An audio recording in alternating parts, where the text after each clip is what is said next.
Welcome back to another FPL deadline stream. This time out of Game Week 3, we have 1 hour and 53 minutes left until the deadline. So I'm going to get straight into your questions and comments as always. Drop a like if you enjoy the content and also subscribe to the channel. We're looking to get to 35 subscribers by the end of the year. And some of you might be asking, where is the UCL fantasy content? It will be coming along next week during the international break, especially once the fixtures are confirmed today on the 31st of August. And for now, it's all about FPL. I'll try to do a reaction stream as soon as possible. I think tomorrow will be very unlikely, so either be today or on Monday. So keep your eyes peeled for the reaction stream as we briefly discuss Game Week 4 and review all the action in Game Week 3. So let's get straight into it. I'll also mention FPL Challenge and also some predictions later on in the stream. Welcome, JP. Hi, mate. I have Isak, Gordon, and Murphy. What is the priority of selling and who to? What game week should I hold the rest till? Let me just get this up, by the way. Let's see if this is working. Okay, just give me a second. Apologies for this. For some reason, the chat overlay isn't working. I'm going to see if I can get it to work now. I think this will probably do the trick. So apologies for that. For some reason, it's not working now. Oh, here we go. So I know Jacob Murphy is the cheapest of the lot, and he only costs 5 million. But I think he's the worst option, and I'd really back Anthony Gordon and Isak to do well in Game Week 3. So it might be an unpopular opinion, but I think Murphy would be the ideal one to sell, and ideally I'd go to Smith Rowe or Rodgers, but you might not have that money in the bank, and if that's the case, it makes it much more difficult. But one transfer plan I'm looking at myself is to sell Anthony Gordon in Game Week 4 or 5, and that will help me to buy Salah for those two home fixtures against Bournemouth and Nottingham Forest. So everyone's situation is slightly different, but if you have money in the bank, I'd highly recommend getting another budget midfielder for Jacob Murphy, who has done well in the past against Tottenham at home. There's the famous meme, of course, from 2 years ago, but I'd ideally sell him over Isak and Gordon this week. Start Szoboszlai or Gordon? Anthony Gordon. Cylindra says, hey Dylan, should I use my second free transfer and sell Solanke to Wissa or Wood, or just bench Solanke and start Robinson to have 2 free transfers after the international break? Wissa has a very high ceiling this week, and Chris Wood, as I discussed in my team selection, has a pretty good record against Wolves, particularly at home. He only won blank in the Premier League throughout his career against that opponent, but I think I just start Robinson and have 2 free transfers in the international break. A lot could happen in terms of certain players returning late, and we could also see injuries, so I'd rather have more information and transfers to deal with that over the international break. How close is Haaland versus Watkins captaincy for you? I'd still put Haaland above him. My favourite captain personally is Cole Palmer this week. Haaland would be second, but Watkins is definitely up there. But I think the recent form would definitely lean me towards Haaland, and he has a great record against West Ham, so definitely a shout. It's not maybe as far as I would imply by my comments just now, but I think Haaland would be the winner there. Chase says, hey Dylan, could you give me a sneak peek at your FPL challenge team? I'm currently ranked 379 in the world, but don't have much knowledge about the newly promoted clubs. I'm not going to lie, I think this challenge this week, it's a good idea, but the amount of budget we have at our disposal is ridiculous because you can't really build a solid team with your favourite newly promoted clubs and well, players at least. It makes it very difficult, as I'll show you very soon. You're kind of forced to go for a 4.5 million midfielder or a 5 million forward who might not even start the game, which really isn't ideal. I'll show you later though. Triple captain Palmer, yes or no? It's not a bad shout, but it doesn't scream to me like a guaranteed return like Haaland against Ipswich Town, where I was very convinced about a brace or a hat-trick. So if it was me personally, I wouldn't play the triple captaincy, but it isn't a bad shout because Palace are in bad form and Chelsea are also, well, I wouldn't say that they're doing great, but they showed a lot of attacking prowess against Wolves in Game Week 2, and Cole Palmer can always be heavily involved. How much do you think West Ham improve under Lopetegui? Is Rodri back? So with Lopetegui, difficult to say. We've only seen 2 game weeks so far, but they've made some great signings in the window, and I think some of them can really come good. They've already had good players like Kudus and Bowen, but losing Ward-Prowse, I think that reduces a bit of squad depth, and I think that could be a really good signing for Nottingham Forest, actually. But with West Ham, I think they slightly improve in the Premier League, but it might take time to really see Lopetegui and what he's about. Of course, we all know him from his time at Real Madrid in Spain, and also with Sevilla, but I don't see a massive improvement at the moment, but a lot of people that I know are actually backing West Ham for a top 8 or top 9 finish. As for Rodri back, no, not until after the international break, I believe, and there's no reason to really rush him. They've got Gundogan, Kovacic, and Bernardo Silva who can play as the midfield pivots. Hi Dylan and members, good luck this week. Saka to Parma and he has the armband. Yeah, we discussed this on Discord, John G. I think that's probably the best case scenario, and you know how much I rate Saka. He's very consistent. He could do very well over the next 3 game weeks. But if you're looking at the fixtures, Parma is the better option for the next 5 to 6. So it makes complete sense. Good luck as well. Morning to you as well, Lager. Saka or Parma? Parma this week. I still like Saka, but he has never scored or assisted against Brighton in a home match, which is very surprising. He's got 2 goals and 2 assists against the Seagulls, but all of them at the Amex Stadium. Welcome, Obscure Plays. Score prediction for Arsenal versus Brighton. Oh yeah, so I'm going to do predictions later on myself. I'm personally going to go for a 2-1 at the moment for Arsenal, but it's going to be a very tricky game, and it wouldn't surprise me if Brighton got something at the Emirates. Hi mate, what are your thoughts on Nkunku? Already lost 0.2 million. Should I hold for another week or sell? Cheers. So last week, going into Game Week 2, and this was before the benching against Wolves, I said he was a skip. So wait to see how many minutes he got against Wolves and then reassess the situation. But then after that, in the other Trans Tips video recently, I did talk about Nkunku, and for me, he's a sell. But if you don't have much money in the bank and you're not a big fan of the 6.3 million and under midfielders, you've already got Smith Rowe and Rodgers perhaps, then it might be worth holding on to him for now, unfortunately, and then using 2 or 3 free transfers in Game Week 4, you can start to really rectify that situation. But if you don't have Smith Rowe or Rodgers, I'd highly recommend buying one of them to replace Nkunku, especially if you're a bit light in your starting 11. You've got a really weak player to replace Nkunku right now. I definitely recommend Rodgers or Emil Smith Rowe. Hey Dylan, starting dilemma, who should I bench? Wood, Rodgers or Smith Rowe? I'd definitely start Smith Rowe based on the fixture. His underlying numbers would be the worst of the 3, but he's not the sort of player that needs a lot of opportunities or maybe even a lot of creation of chances to really get on the FPL points. So I think I'd bench Rodgers actually. It might be an unpopular opinion, but that's the one I'd bench from the 3. Who should I captain between Haaland and Parma? Parma for me this week. Haaland would be second, as I mentioned earlier. Option 1 says Bestie, Havertz, Sangare, Trent, Flecken. Option 2, Kanate, Raya, Mbumo, Jebison, Havertz. Just bear in mind, Jebison has been loaned to Watford, I believe, so he won't be available to you. Option 3, Kanate, Saka, Jebison, Flecken. I like all the options, to be quite honest with you. And having one budget option on your bench isn't a bad thing. Now, in all the scenarios you pose, you do have one. So Sangare will start most weeks, if not all, for Nottingham Forest at 4.5 million, whilst Jebison is, of course, out on loan. But I don't want to focus too much on that. I'd rather focus on the players you'd start week in, week out. So Flecken is in all the scenarios. I'll kind of avoid him. He's not worth talking about. Well, actually, you do have Raya in the second one. So that is actually a key difference there. Havertz and Trent in option 1, I like the look of a lot. Kanate is a risky pick in the long term for me, but I really like Mbumo. And for option 3, Saka is as consistent as they come, but I think overall, option 1 is probably the best in the long term, Bestie. I have a major benching headache. I have to decide on 2 sets of players first. So first set, Konsa or Pedro Porro. I'd go for Konsa. And the second set is starting 3 of Smith Rowe, Muniz, Eze or Rodgers. So bench 1. I would look to bench. It's between Eze and Rodgers to bench. And ideally, I wouldn't bench Eze. He's currently on my bench right now, and I'm very uncomfortable with it. But he has never scored or assisted against Chelsea in his whole career. And Palace, I believe, have 6 losses out of the last 6 games against Chelsea. So their record is awful against the Blues.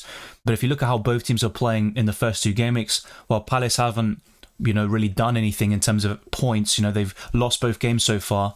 I think they've been a bit unlucky. They've created a lot of chances, and during midweek they got a massive 4-0 win, whilst Chelsea lost against Servette in the Europa Conference League, the second leg. So I think I'd go for Rodgers on the bench. It's a very tricky one because he's got a better fixture than Eze, but Eze's underlying numbers are just sensational, and I think it's only a matter of time until he returns. I'll probably talk myself into starting him in the end, and I'll put a poll out very soon. So Gordon, Rodgers, Pedro, bench 1 says Jameer. Joao Pedro. And even if it's Pedro Porro, I think I'd bench him as well. Rodgers and Gordon to start for me. B-Ball Checkmate says, hey Dylan, start 2 between Concert, Robinson and Joao Pedro. A lot of starting questions today, which is fair enough. I would bench Joao Pedro. Hello and good luck to Gameweek 3. Nkunku replacement, Smith Rowe or Rodgers. Very easy to attain. You are able to afford both of them. But yeah, I think I'd keep it simple in that regard. Should I captain Haaland, Saka or Palmer? Completely up to you, but I'd recommend Palmer this week. Dalipor says, hi Dylan, I'm sitting first in your league and 1,500 in the world, but wildcarding and can't decide on either Martinez, Palmer and Wissa or Edison, KDB and Mbeumo. I like both trios a lot, but I don't think Edison is worth that 5.5 million price tag. Then you look at the other two. Palmer and Wissa is a very good combination, and so is KDB and Mbeumo, but De Bruyne is one of those players you can't really trust in the long term, and Cole Palmer for me is kind of a locked-in player. He could be in your squad theoretically until the end of the season, so I'd actually go for the first trio there, Dalipor, of Martinez, Palmer and Wissa. Hi Dylan, who to bench, Eze, Smith Rowe or Rodgers, says John Darren. Also, would you keep Garnacho if you have him? It's an awkward one with Garnacho because he's got Southampton away in Gameweek 4, a great fixture, but then it's Crystal Palace and Tottenham. Those are kind of mixed bag, especially for United personally, because they've got a poor record against the Eagles in recent years. And look, Garnacho can do it in the big games. He has scored against City in back-to-back matches now, both in finals, and he's definitely one of United's big game players, but I think I'd sell him, if possible, to a Smith Rowe or Rodgers, who offer you a bigger guarantee of starts, I'd say, and also better fixtures. As for the other question, it's between Eze and Rodgers, and as I mentioned earlier, I'd probably lean towards benching Rodgers at the moment. FPL M Zace, probably butchered it, but yeah, thank you for the comment. Bench 1, Smith Rowe, Gibbs White, Rodgers, Diogo Jota or Mateta. I think I'd bench Mateta from those lot. I'm going to captain Isak. What do you think? Not a bad shout whatsoever. They scored 4 past Tottenham last season at St James's Park, 6 the year before that, and Isak was heavily involved both times. But what I would say, to kind of give a counter argument, is that Newcastle have looked off it, and Spurs have performed quite well over both game weeks, and I don't expect a complete battering as we've seen in the last 2 years. Newcastle could still score 3 or 4, and if that's the case, of course, Isak has a great chance of hauling. But I think it could be a more competitive game with Spurs also getting on the score sheet plenty of time. So it's a very difficult game to predict for me. Based on recent performances, that would put me off Isak, but he is not a bad option whatsoever. I'd probably put him in the top 5 or 6 captains for the week. I'd love to get Palmer, but as I discussed in my team selection, the plan is to roll and have free transfers in Game Week 4, and that way I can buy Salah, and I think it just works best with the fixtures I have. I could also wildcard in Game Week 6 if I need to, but with Palmer, as much as I'd like to get him, it would require me using both of my free transfers, which isn't necessarily a bad thing. And Anthony Gordon will probably be a sell in the coming weeks, possibly even Eze, but I don't necessarily want to sell them this week, particularly in the case of Anthony Gordon. Hi, bench 1, Manice or Smith Rowe or Rodgers? We've gotten that question already. I'd probably stick with Rodgers on the bench. Buenos dias, Dylan. Small recap on the transfer window closure. So yeah, Raheem Sterling has joined Arsenal on loan. That happened overnight. We've seen a lot of transfer activity. Ugarte to Manchester United for 60 million euros, I believe. I'm probably going to forget a lot of things. Ivan Toney has gone to Saudi Arabia. Ivan Toney, that is. I didn't properly enunciate. Who else? My mind is going to escape me, but Federico Chiesa obviously joined Liverpool very recently. Crystal Palace have signed Lacroix, a centre-back, and also Chalobah on loan. So their defensive line suddenly looks a lot better than it did a couple of days ago, and I think they needed to after the injury to Chadi Riyad. So they're in a much better position now. Billy Gilmour has joined Napoli on loan, so he won't be starting against Arsenal. So I'm going to rectify that in the predicted lineups and show you what I believe will be the starting 11. So the other one is Bournemouth, actually, because in my predicted lineups, I did put Neto in the lineup, but I was always saying, you know what, I'm not too sure about this one, and he has joined Arsenal on loan as well. So it will be Kepa Arrizabalaga between the sticks in Game Week 3. There is a slight possibility it won't be him, and instead it'll be a backup Bournemouth goalkeeper, but I'm going to go for Kepa Arrizabalaga in the starting 11. So let's actually go through the lineups now to kind of maybe briefly recap on a few things that have changed over the last couple of days. So let's go to Let's go to Bournemouth first. So, Kepa will be between the sticks in my opinion. Nothing has changed with the back four. So it'll be Araujo, Zabani, Senesi and Kirkes, Christie and Cook in the midfield with Semenyo, Kluivert, Tavernier and Evanilson. So I have tweaked a few things. I've also upgraded, or I've corrected the Tavernier price from the last video and podcast. I think it was the only one I basically misspelt there. And then for Brighton, I'm putting Wiffer back in the starting 11 alongside James Milner, but it could be Baleba. And at left wing back, don't be surprised to see Estupinian get a start there, or even Kadiogu getting significant minutes against Arsenal today in the early kickoff. But Jason Steele is another doubt I have with the Seagulls. It could be Verbruggen, and if that's the case, he'll be the starting goalkeeper for the rest of the season, based on Hurstler's comments in his press conference several days ago. But apart from that, not many changes. I've put Wiffer in for Billy Gilmore, who has joined Napoli on loan, and for Bournemouth, with Neto leaving the club and joining Arsenal on loan, it will be Kepa Arrizabalaga between the sticks. But we can go through the other lineups as well and identify any potential changes based on what's happened in the transfer window over the last day or so. That's the problem with recording videos, on a certain date. Things happen so quickly, especially when the transfer window is nearing a close. So with Arsenal, I think this is probably going to be the 11. My biggest doubts would be on the left-hand side. That's been the case throughout this season. It could be Calafiori or Zinchenko at left-back, and of course Martinelli on the left. But the likes of Neto and Sterling won't be available because they signed after the deadline to be registered for this weekend. So I think this 11 is fairly settled, with the exception of those spots on the left-hand side. As for Aston Villa, I'm pretty much sticking to what I said the other day. Nedeljkovic will start right back, Martinez in goal, Konsa, Pau Torres and Luka Dean, Bailey, Onana, Tielemans and McGinn, and then Rodgers and Ollie Watkins. So Bournemouth we've covered already. Brentford is also worth mentioning.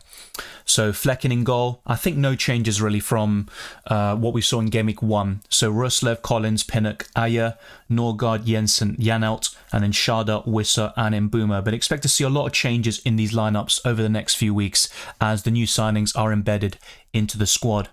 Looking at Chelsea, I'm also sticking to what I said a few days ago, but feel free to put your comments in the live chat if you feel like one of them is wrong, or if you think somebody else could start and it might be a 50-50. As for Crystal Palace, I'm still going for the same 11 I discussed the other day. I don't think the new signings will start just yet, and that would include Lacroix and Chalobah, and the former, or should I say the latter, is a loan signing. I think they'll go for Nathaniel Klein at right centre-back with Chris Richards and Mark Gay. And then Wharton with Cheek Decore, Mitchell, Munoz, Kamada, Eze and Mateta. That's another signing, by the way. Eddie Nketiah has joined Crystal Palace, and I think over time he could start in that role where Kamada is on the right-hand side and rotate with Mateta, and Edouard has joined Leicester City on loan. Like I said, a lot of loan signings between the Premier League clubs. One of the favourite signings actually from yesterday was James Ward-Prowse to Nottingham Forest on loan. I think that could be a massive signing for them, and that's another possible change to my predicted 11s. Going to Everton, I'm sticking with the same one, but I already highlighted some doubts I had the other day. They could make even more changes after their terrible start to the season, but I would expect Coleman to start at right back. I think Dixon played quite well in his place for such a young player. He did fairly well considering the circumstances. I think Ndiaye could also get a start for Everton, with Decore being pushed back as a central midfielder. For Fulham, they've also signed Reece Nelson on loan, and over time I think he'll start in Adama Traore's position and will have pretty much an attacking four mainly comprised of former Arsenal players, and one is technically still an Arsenal player in Reece Nelson, but I think that could be a very decent attacking line for them. Joachim Andersen should start alongside Bassi, but it isn't locked in. It could still be Diop for Gameweek 3, and we see this change happen over time after the international break. For Ipswich Town, I'm going for a 4-2-3-1 formation this time round, just like we saw in Gameweek 1 against Liverpool, with Chaplin returning to the starting 11. He's one of their better players, and he scored in midweek in the Carabao Cup.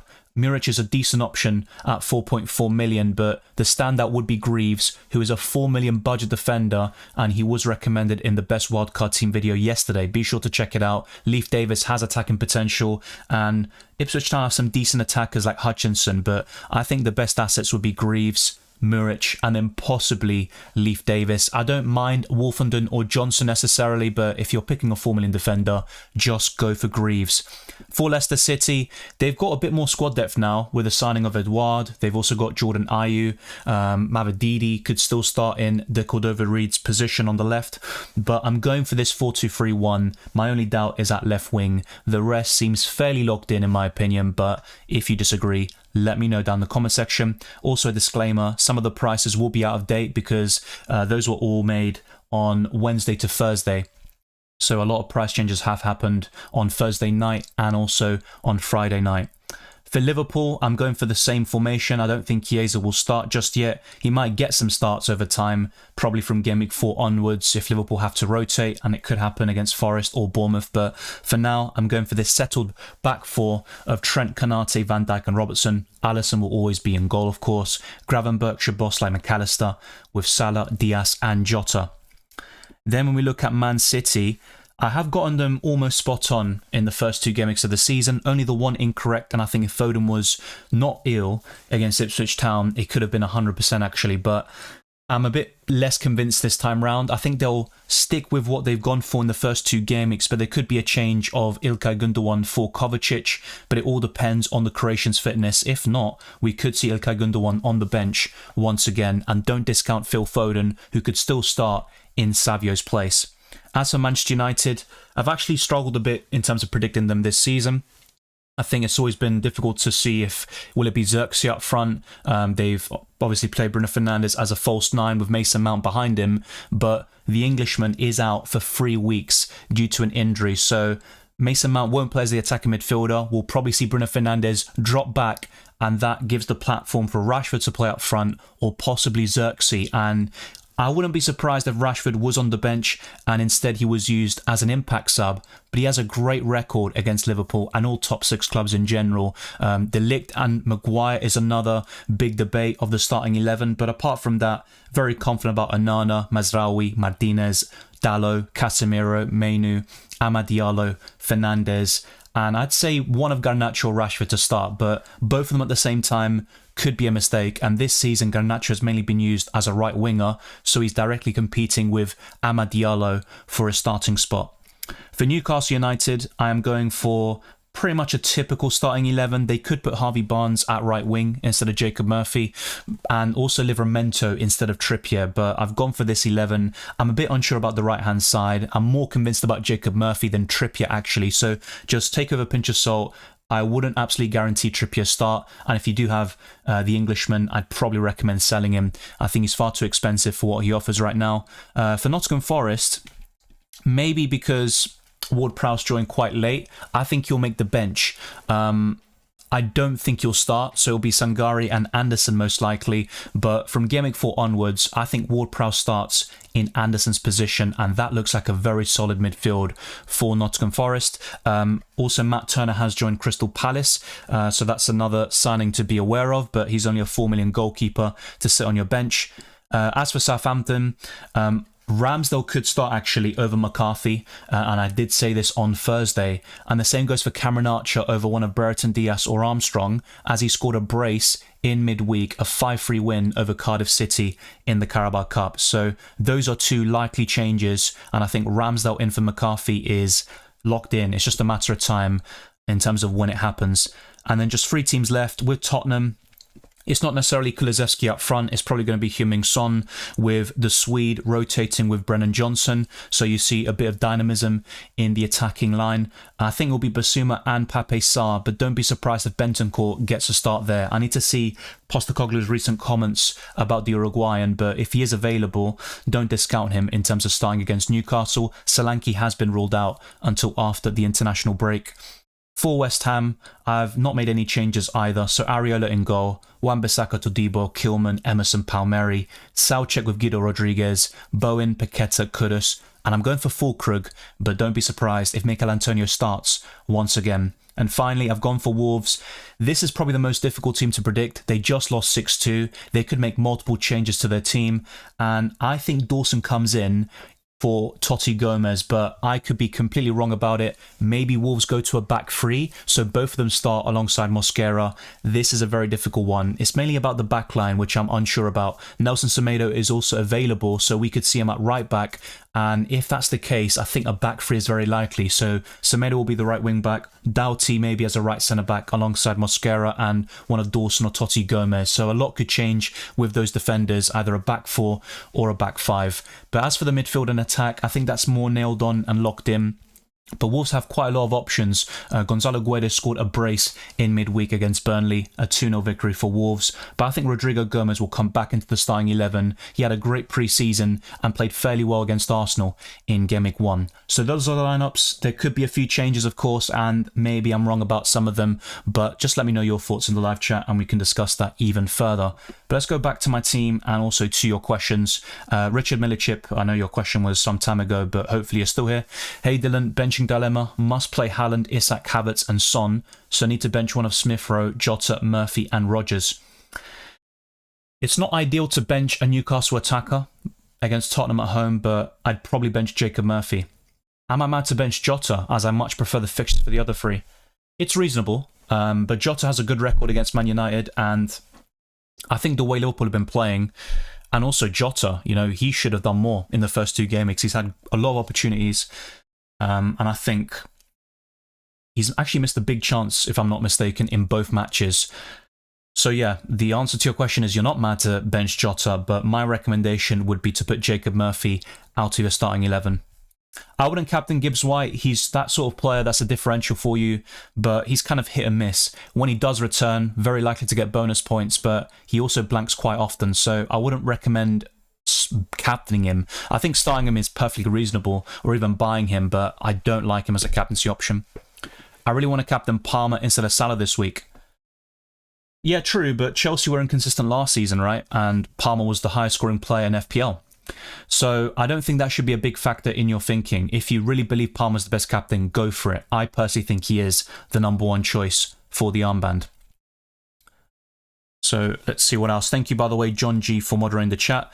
Dylan, I'm benching Smith Rowe and playing Rodgers because I think Smith Rowe only plays 70 minutes. Yeah, it is sound logic, and I think you're right. I don't see Smith Rowe playing 80 to 90, but this could be a problem all season with Smith Rowe.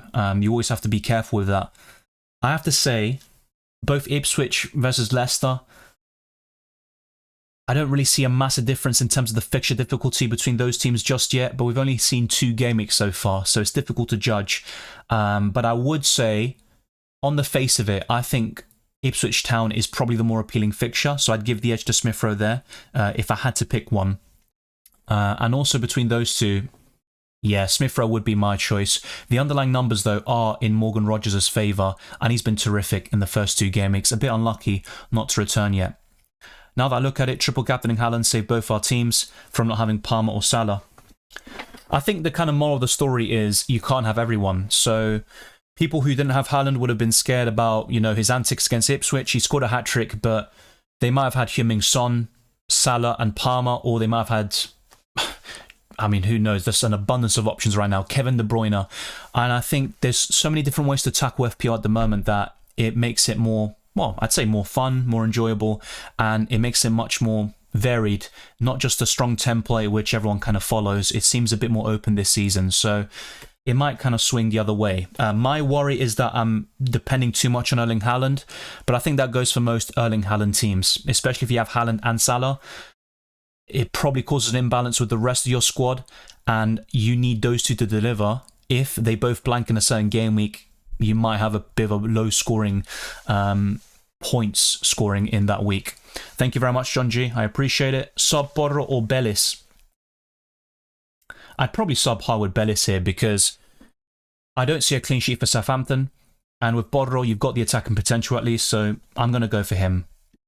So yeah, I've gotten this question before. I'll probably not answer it again because this specific one is quite repetitive, but I would probably bench Morgan Rodgers. It's an unpopular opinion. I know most people would say bench Chris Wood. That's understandable, but me personally, I'd go for Morgan Rodgers on the bench from those 3, and I could be wrong. Yeah, I know Mikalenko isn't ideal, but they started last season poorly and they got better over time. They kept a lot of clean sheets in the end, only second behind Arsenal. And also their recent record against Bournemouth is very impressive, especially in home matches. If you look at it, I think they've kept 3 clean sheets out of the last 4 home meetings against Bournemouth. So it's not ideal, but what I'm looking to do is have 3 free transfers in the international break and buy Salah. So it's a bit of pain maybe, but the rest of my defensive line looks fairly decent, especially with Robinson. Who's better for Gameweek 3, Joao Pedro or Burn? Not a big fan of either. Joao Pedro has the highest ceiling because as an attacker, he can get bonus points. If Brighton get a penalty, he will be taking them. And with Dan Burn, I just don't see Newcastle keeping a clean sheet. So reluctantly, I'd go for Joao Pedro. Welcome, Chelsea Blues. Yeah, captaincy choice, quite simple. I'd go for Cole Palmer this week over anybody, and that includes Saka. Good morning as well, Wei Sing. Is it morning where you are? I need to think, actually. My brain isn't quite working this morning. Considering starting Madueke over Son, Jota, thoughts? Yeah, that's reasonable. Heung-min Son is not very appealing for the next 2 game weeks. Spurs can still score in those matches, but Heung-min Son last season against Arsenal, he did very well at the Emirates to be fair, but not at home. He blanked, missed a big chance, and was very frustrating for those owners. And against Newcastle away, I don't think he even had a shot on target. So, yeah, I think over both of them is actually fair. I wouldn't really mind that so much, but if I had to pick, I'd actually bench Heung-min Son from those 3. The problem with that is Newcastle look very shaky defensively, and as a team, they aren't clicking just yet. And Son just delivered 16 points, so it's very difficult to bench a player with that ceiling up against a pretty weak team at the moment in Newcastle, or at least defensively. I still think Newcastle will come good. Regretting not going for Rodgers when seeing Nkunku was dropping. Even more now seeing he played the 90 in Geneva. On the good side, I don't have doubts on who to bench this game week. Yeah, I understand that, Maro. The thing is with Morgan Rodgers, you can still afford him quite easily. You might have lost a bit of value, so to speak. You lost the swings with Nkunku, and Rodgers has gone up to 5.1 million, but I think I'd still go there if you can. Thank you, Ahmed, for the super chat. Bench 1, Manice, Rodgers, Jota, Smith-Rowe, or Eze. It's a difficult situation to be in. Fixtures-wise, I think Smith-Rowe, Manice and Rodgers have the best ones. It might seem unpopular, but I think I'd bench Morgan Rodgers here, and I'd like him a lot against Leicester, so it does, I wouldn't say pains me to say it, but it's uncomfortable. So whoever you bench, there is a chance they get a return, no doubt about that, but I think I'd bench Morgan Rodgers. I might reassess it later on, Ahmed, but that is my current answer. It's up to you, Harry, but I'd personally go for Palmer as the captain. Based on recent form, also what he's done over the last year. As a midfielder, he's got an advantage over Watkins, an extra point for scoring a goal, the clean sheet point too. I'd go for Cole Palmer. I have Palmer, Salah, Mbumo, Saka, Wissam, Watkins, who to captain? Palmer for me. Can't do Nkunku to Eze because Nkunku fell to 6.3 and I'm short by 0.1 million. What to do now? That's what I mean. It's tricky when you have those 2 options already and you can't really upgrade Nkunku to anybody else. So I think the best thing to do is just to keep Nkunku on your bench. If you've got a decent starter, it could be a defender, midfielder or forward, just start that player and then reassess the situation in Game Week 4 with 2 or 3 free transfers. If you have that sort of luxury, that would be ideal to sell Nkunku and make an upgrade in that position. K-Man Corner says, I have Kwanzaa, Nkunku, Solanke with 0.5 in the bank and 2 transfers. Any suggestions? It's a difficult one, to be fair. I don't know the rest of your squad. I'm not sure if your defensive line looks weak or if you're actually very happy with that position, because if that's the case, I'd recommend focusing on your attackers instead. On the face of it, I would probably do something like that. So you could do Solanke up to Havertz or Watkins and then Nkunku to Rodgers. I think something like that could really work for you. I haven't done the exact maths, by the way, to calculate if you can do Solanke to Watkins. Solanke has been price locked, hasn't he? So 1.5 million difference in price. You do have 0.5 million. Yeah, with that Nkunku to Rodgers move, if you don't have Rodgers, that could actually work out for you if you want to go for Watkins and that Aston Villa offensive double up. Hi Dylan, start Munoz or Hall? Not a big fan of either this week. Probably Munoz. In that case, bench 1 of Son, Rodgers, Gordon, Jota, Isak, Manice, Madueke. Probably Rodgers. It's not ideal, and I have been recommending him all week. I like him a lot for the long term with Aston Villa's fixtures, but Yeah, I'm looking at Son or Rogers there, actually, if I'm being completely honest. Manice has been disappointing, but he's got a great fixture and very solid underlying numbers. Morning Dylan took the 0.2 million from Nkunku, which is rough. Could have got in Semenyo, but plan was always to get in Minter for him next game week. Rather, I start Nkunku or Gova, Kamada or Munoz. I don't have Nkunku in my predicted 11, but I wouldn't rule him out completely. It could be him on the left-hand side instead of Pedro Neto. And if that's the case, I think Nkunku can do well against Crystal Palace, but the minutes are a big concern. Even if he starts, does he get 60 plus? Based on what we've seen in the Europa Conference League and Premier League, the answer is probably no. So I'd actually rather start Kamada or Munoz. Wood to Watkins for free? Yeah, I'd recommend that for sure. Thank you, John G. As he says, smash the like button. Let's get this stream to over 100 likes. It'd be massively appreciated. Thank you to the man, the myth, the legend as well. Play Konsa or Robinson, says Greenia. Robinson. How about Manice or Smith-Rowe as captain? They're players that I wouldn't really captain because they don't have the consistency or the track record to really go there. I like to captain a player I really trust. I like Smith-Rowe a lot as a player, but he hasn't been consistent in terms of FPL output for 3 or 4 years now. So, difficult. I'd probably go for Smith-Rowe as captain out of the two, but I don't really recommend that in the grand scheme of things. I think Palmer, Watkins, Salah, Saka, Isak are all better captaincy choices. Erling Haaland, it goes without saying. Replacement for Foden.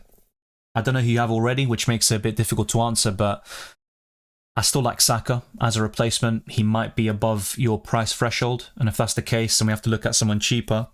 Smith-Rowe, Rogers, Eze, Mbeumo would definitely appeal to me. I think Mbeumo is someone to look at, actually. Smith-Rowe or Rogers for Nkunku? At the moment, I'd go for Smith-Rowe. Sub Wood or Gordon and why?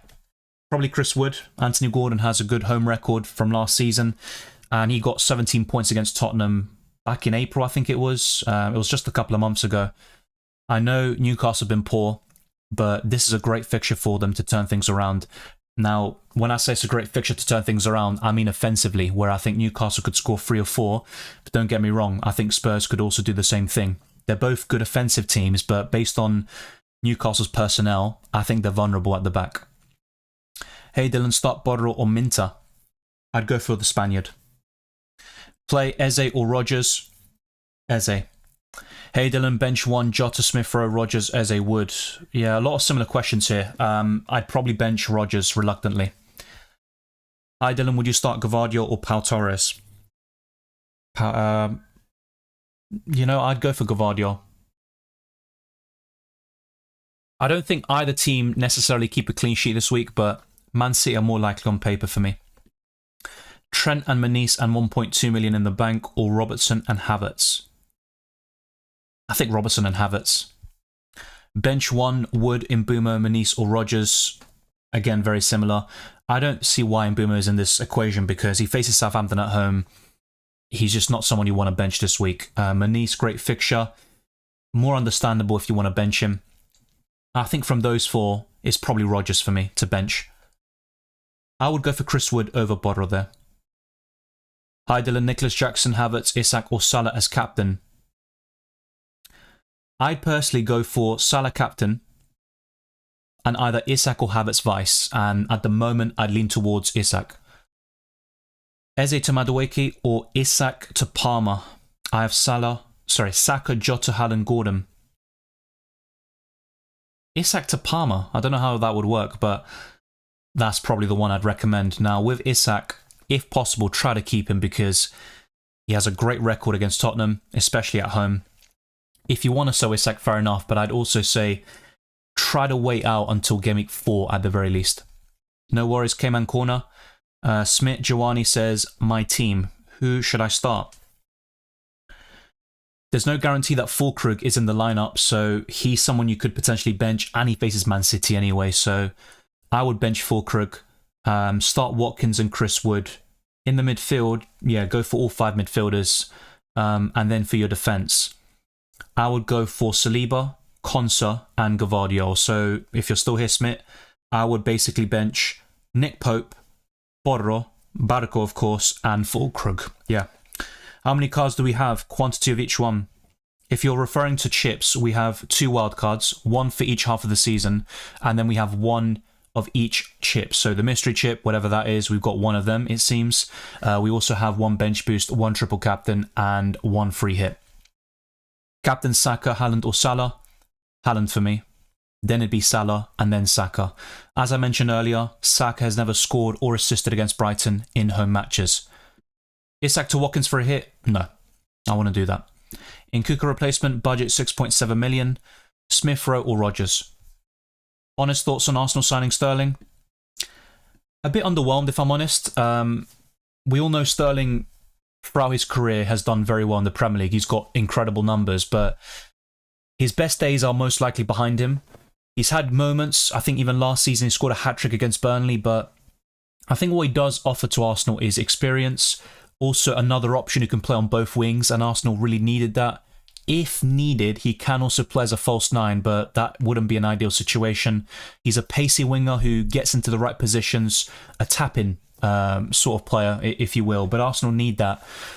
So profile-wise, it could be a decent signing, low risk, but I think overall Arsenal, the impression I got is that they left it very late in terms of signing an attacker. And it goes one of both ways, right? You know, they waited until the end because they were very confident they could get Sterling for such good terms. They split the wage bill 50-50 with Chelsea. It's also no loan fee. So honestly, they're not paying much for good squad depth, so to speak. But my issue with what they've done is they've sold a lot of, or sold and loaned a lot of attackers. So Reece Nelson and Fabio Vieira on loan. They are out now. Eddie Nketiah has been sold, and Emil Smith Rowe. So for me, they've actually lost out in terms of quantity. Maybe you could say they've got more quality in the attacking areas, but I'm just a bit unsure about that. I really like the signings of Raya, Calafiori and Merino, but unfortunately, if you aren't aware, Mikel Merino is probably out for 6 to 8 weeks. He dislocated his shoulder in his first training session, so very unfortunate stuff. It does happen, just like with Jurrien Timber last season, but it is what it is. Thank you, John G. Yeah, unfortunately, it's still going to happen. It is what it is, but we'll moderate the chat if needed, so I appreciate that. So some of these questions, by the way, I have answered, so try to refer back to a few minutes ago and you will see answers to your questions. They even highlight on screen, and you also can hear them through the audio. Hi Dylan, bench one of Munoz, Eze and Konsa. I would bench Munoz. Salah or Haaland? This week Haaland. Pedro Porro or Aina? It's risky, but I'd go for Aina. Just bear in mind that Alex Moreno is available for them, and over time he'll be the starting left back for Nottingham Forest. Play Mikalenko or Porro? Mikalenko. Ian says rate the team. Tell me who should I captain. The team is solid. I really like some of the picks you've gone for. 7 or 8 out of 10, I'd say. Probably, I mean, look, when people ask me to rate teams, I normally focus on ways to improve and the good things about it, rather than giving ratings, because I think a lot of teams kind of fall under a similar category. But who should I captain? I think Palmer. That's the way I see it. It's completely up to you. So Palmer first, Haaland second, Salah third, and then probably Saka fourth, if I'm ranking them. Leno looks good for this week. Same with Collins, Robinson, Pau Torres. For this week specifically, to be fair, it looks really good. I just think longer term, not a big fan of Collins personally, especially in game weeks 4 and 5. So Menu is a decent show actually as a budget midfielder. So I really like some of these picks. I really do. Collins is the only one I'm unsure about beyond game week 3. Bench 1, Eze, Wood, Rodgers, Jota, Smith Rowe. I think I've answered this question, mate. I'd go for Rodgers on the bench. Thank you for the super chat, Razak. Much appreciated. Hi, Dylan, Gabriel, Robertson, Gordon, Pedro or Gavardio, Smith Rowe, Isak and Pau Torres. Both good quartets, actually. Is that... So that's Pedro Porro, I'm assuming, right? Yeah, it's all... Well, it's not all defenders, actually. You've got Gordon and Pedro. No, it's not. It's an attacker because you've also gone for Isak and the other one. Okay. I would actually lean towards Gavardio, Smith Rowe, Isak and Pau Torres.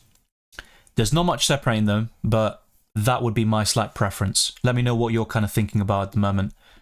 I really think Bailey is a great choice, but I don't want to double up on Rodgers and him. So I ended up going for Madueke instead. Feels like a mistake.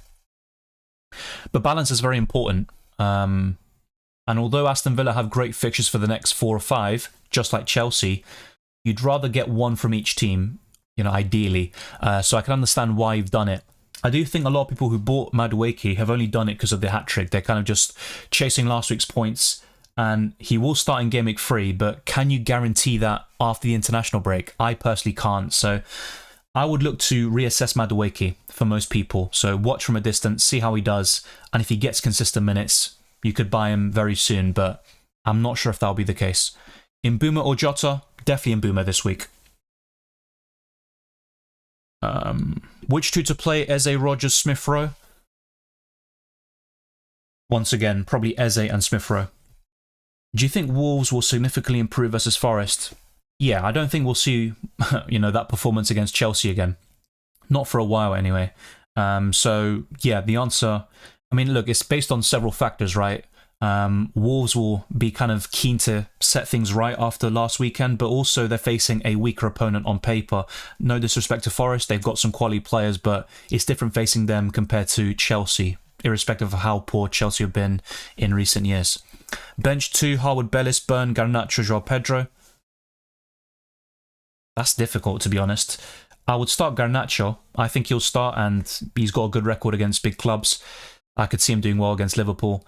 After that, it's very difficult. I'd maybe go for Harwood Bellis, but I just don't see Southampton keeping a clean sheet. The plan at the moment is to make no transfers, so I haven't made a transfer so far this season. I would have 3 going into the international break, and I can buy Salah and Rodgers for the likes of Saka and Anthony Gordon, whilst also improving one of my defenders. Then over time, I can also sell one of Chris Wood or Isak, possibly even both, or even just wildcard in Game Week 6. For my plan, Madueke is just a short-term placeholder for Mbeumo, so I'm pretty clear about what I'm doing. Not sure about the rest. That's interesting. I mean, with Mbeumo, I'm assuming you're not going for him because of the City and Tottenham fixtures. I still like Game Week 5 for Brentford, at least for the attackers.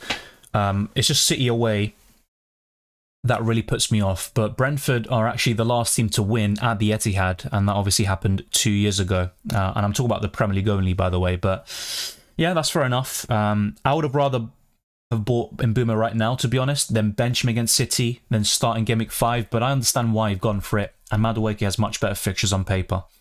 Kulusevski, Garnacho transfer or keep it? Wait, so you've got both players and you're looking to replace them? If so, I think that is probably the right thing to do. At least replace one of them.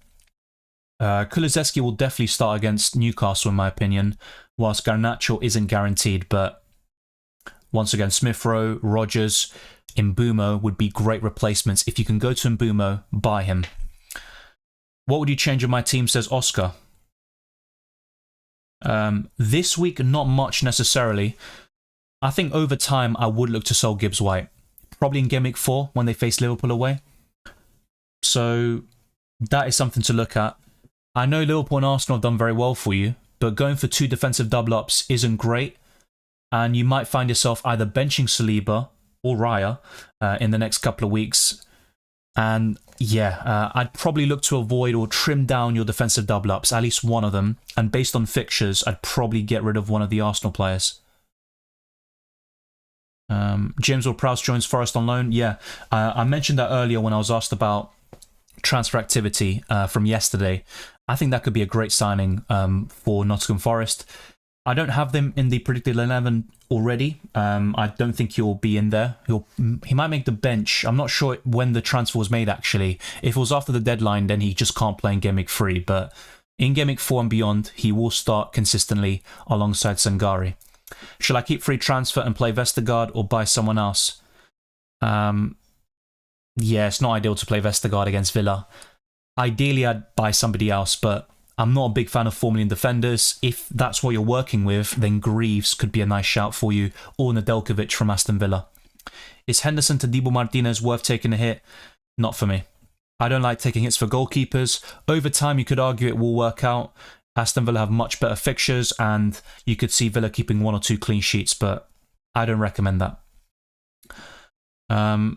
So Kulusevski, Garnacho transfers or keep it? Yeah, so I covered that already, Aiden. I would sell one of them if possible and buy in Boomer if you can. If not, Smith Rowe, Rogers are good replacements. You don't need to sell both of them, but ideally I'd look to sell one.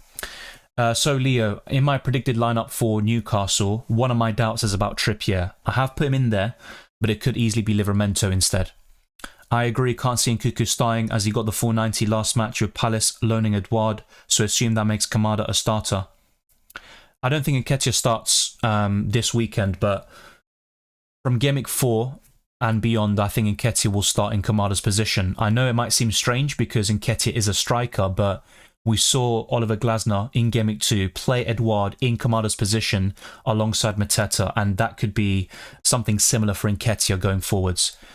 I'm not sure about Foden playing, to be honest. It all depends on his fitness, but I've currently gone for Savio and Doku as the wingers for Man City, with De Bruyne just behind Haaland. On wildcard, should I have Watkins, Palmer, Saka, or Haaland, Madueke, Jota? I have to say, the first trio looks better. They're both really good, by the way, but Watkins, Palmer, and Saka looks really strong.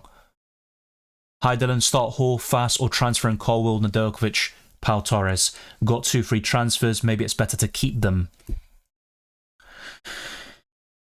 I'd probably look to make a transfer, and I would recommend an Aston Villa defender. Bench Trippier or Borro. I'd argue that the Spaniard has more attacking potential right now, and a better chance of starting. But I think Newcastle have the better chance of winning or keeping a clean sheet, so it is a difficult question. I'd probably go for Borro and go for the safe one. Once again, I'm not sure if it's the same person, but I wouldn't sell Isak to Watkins for a -4 hit. Cunha or Welbeck? I'd go for Welbeck. The fixtures aren't great over the next 5-6 overall, but from Gameweeks 4 to 5, you've got 2 home fixtures against Ipswich Town and Forest, and Welbeck has been in great form. Now, Brighton could rotate quite a lot in the next couple of weeks, and there's no avoiding that, is there?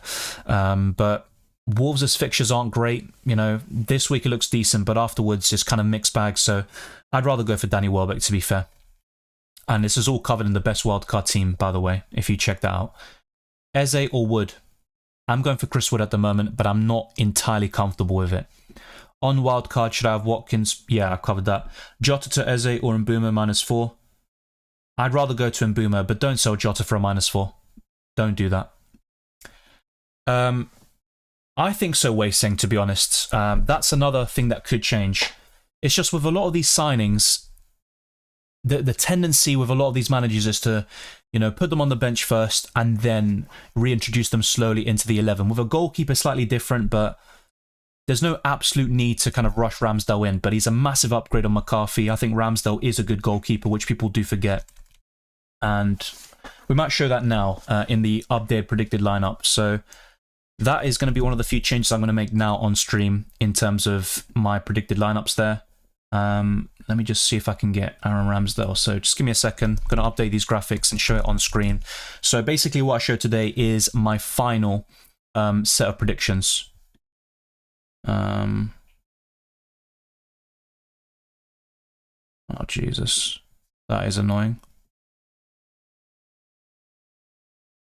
Wow. Okay, that did not expect that. So yeah, just give me a second. And unfortunately, I've just lost the chat now. So bear with me for a second. I'm just going to get this back in business. Unbelievable.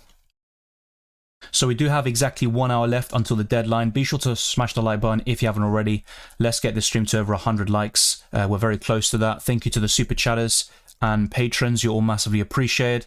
Let me just get the chat back up, and I'll go back to your questions in just a minute or two. But like I said, I'm just going to update the graphics for Southampton. I think for the rest, I'll keep it as it is, and you can let me know your thoughts down in the comment section. So let's get this up. So yeah, apologies, I kind of lost the chat, so I had to get that back up, and I'm now updating the graphics for something else. So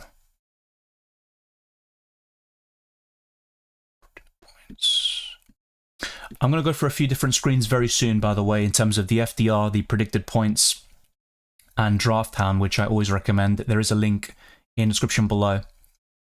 So hopefully this will work. see if this works. Okay. This website's a bit annoying, but here we go. All right. All right, so apologies. You know how I rarely have like silent breaks. This is kind of a one-off, so don't worry. I will be back here soon.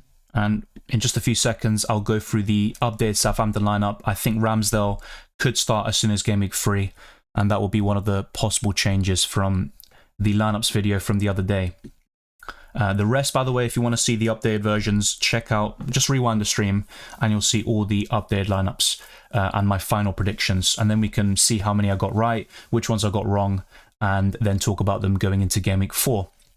So let me know in the live chat, by the way, do you think Ramsdale starts against Brentford in Game Week 3, or will it be McCarthy starting for a final time?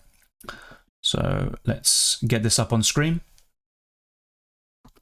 All right, let's go to Southampton. Currently we've got Wolves on screen, but let's go to the Saints. So Ramsdale in goal, Harwood, Bellis, Stevens, Bednarek, Sugawara, Smallbone, Downs, Aribo, Walker-Peters, and then Armstrong and Brereton Diaz. So let's wait and see, actually. Southampton, I've gone spot on for the first 2 game weeks, but from this point onwards, I think it gets more difficult with the new signings. And of course, another one could be Cameron Archer after his performance in midweek with that brace. He could start over Brereton Diaz, but I'm going for this starting 11. And yeah, I'm curious to see your thoughts about all my predicted lineups. Do you think I've gotten something wrong? I'd be very interested to see.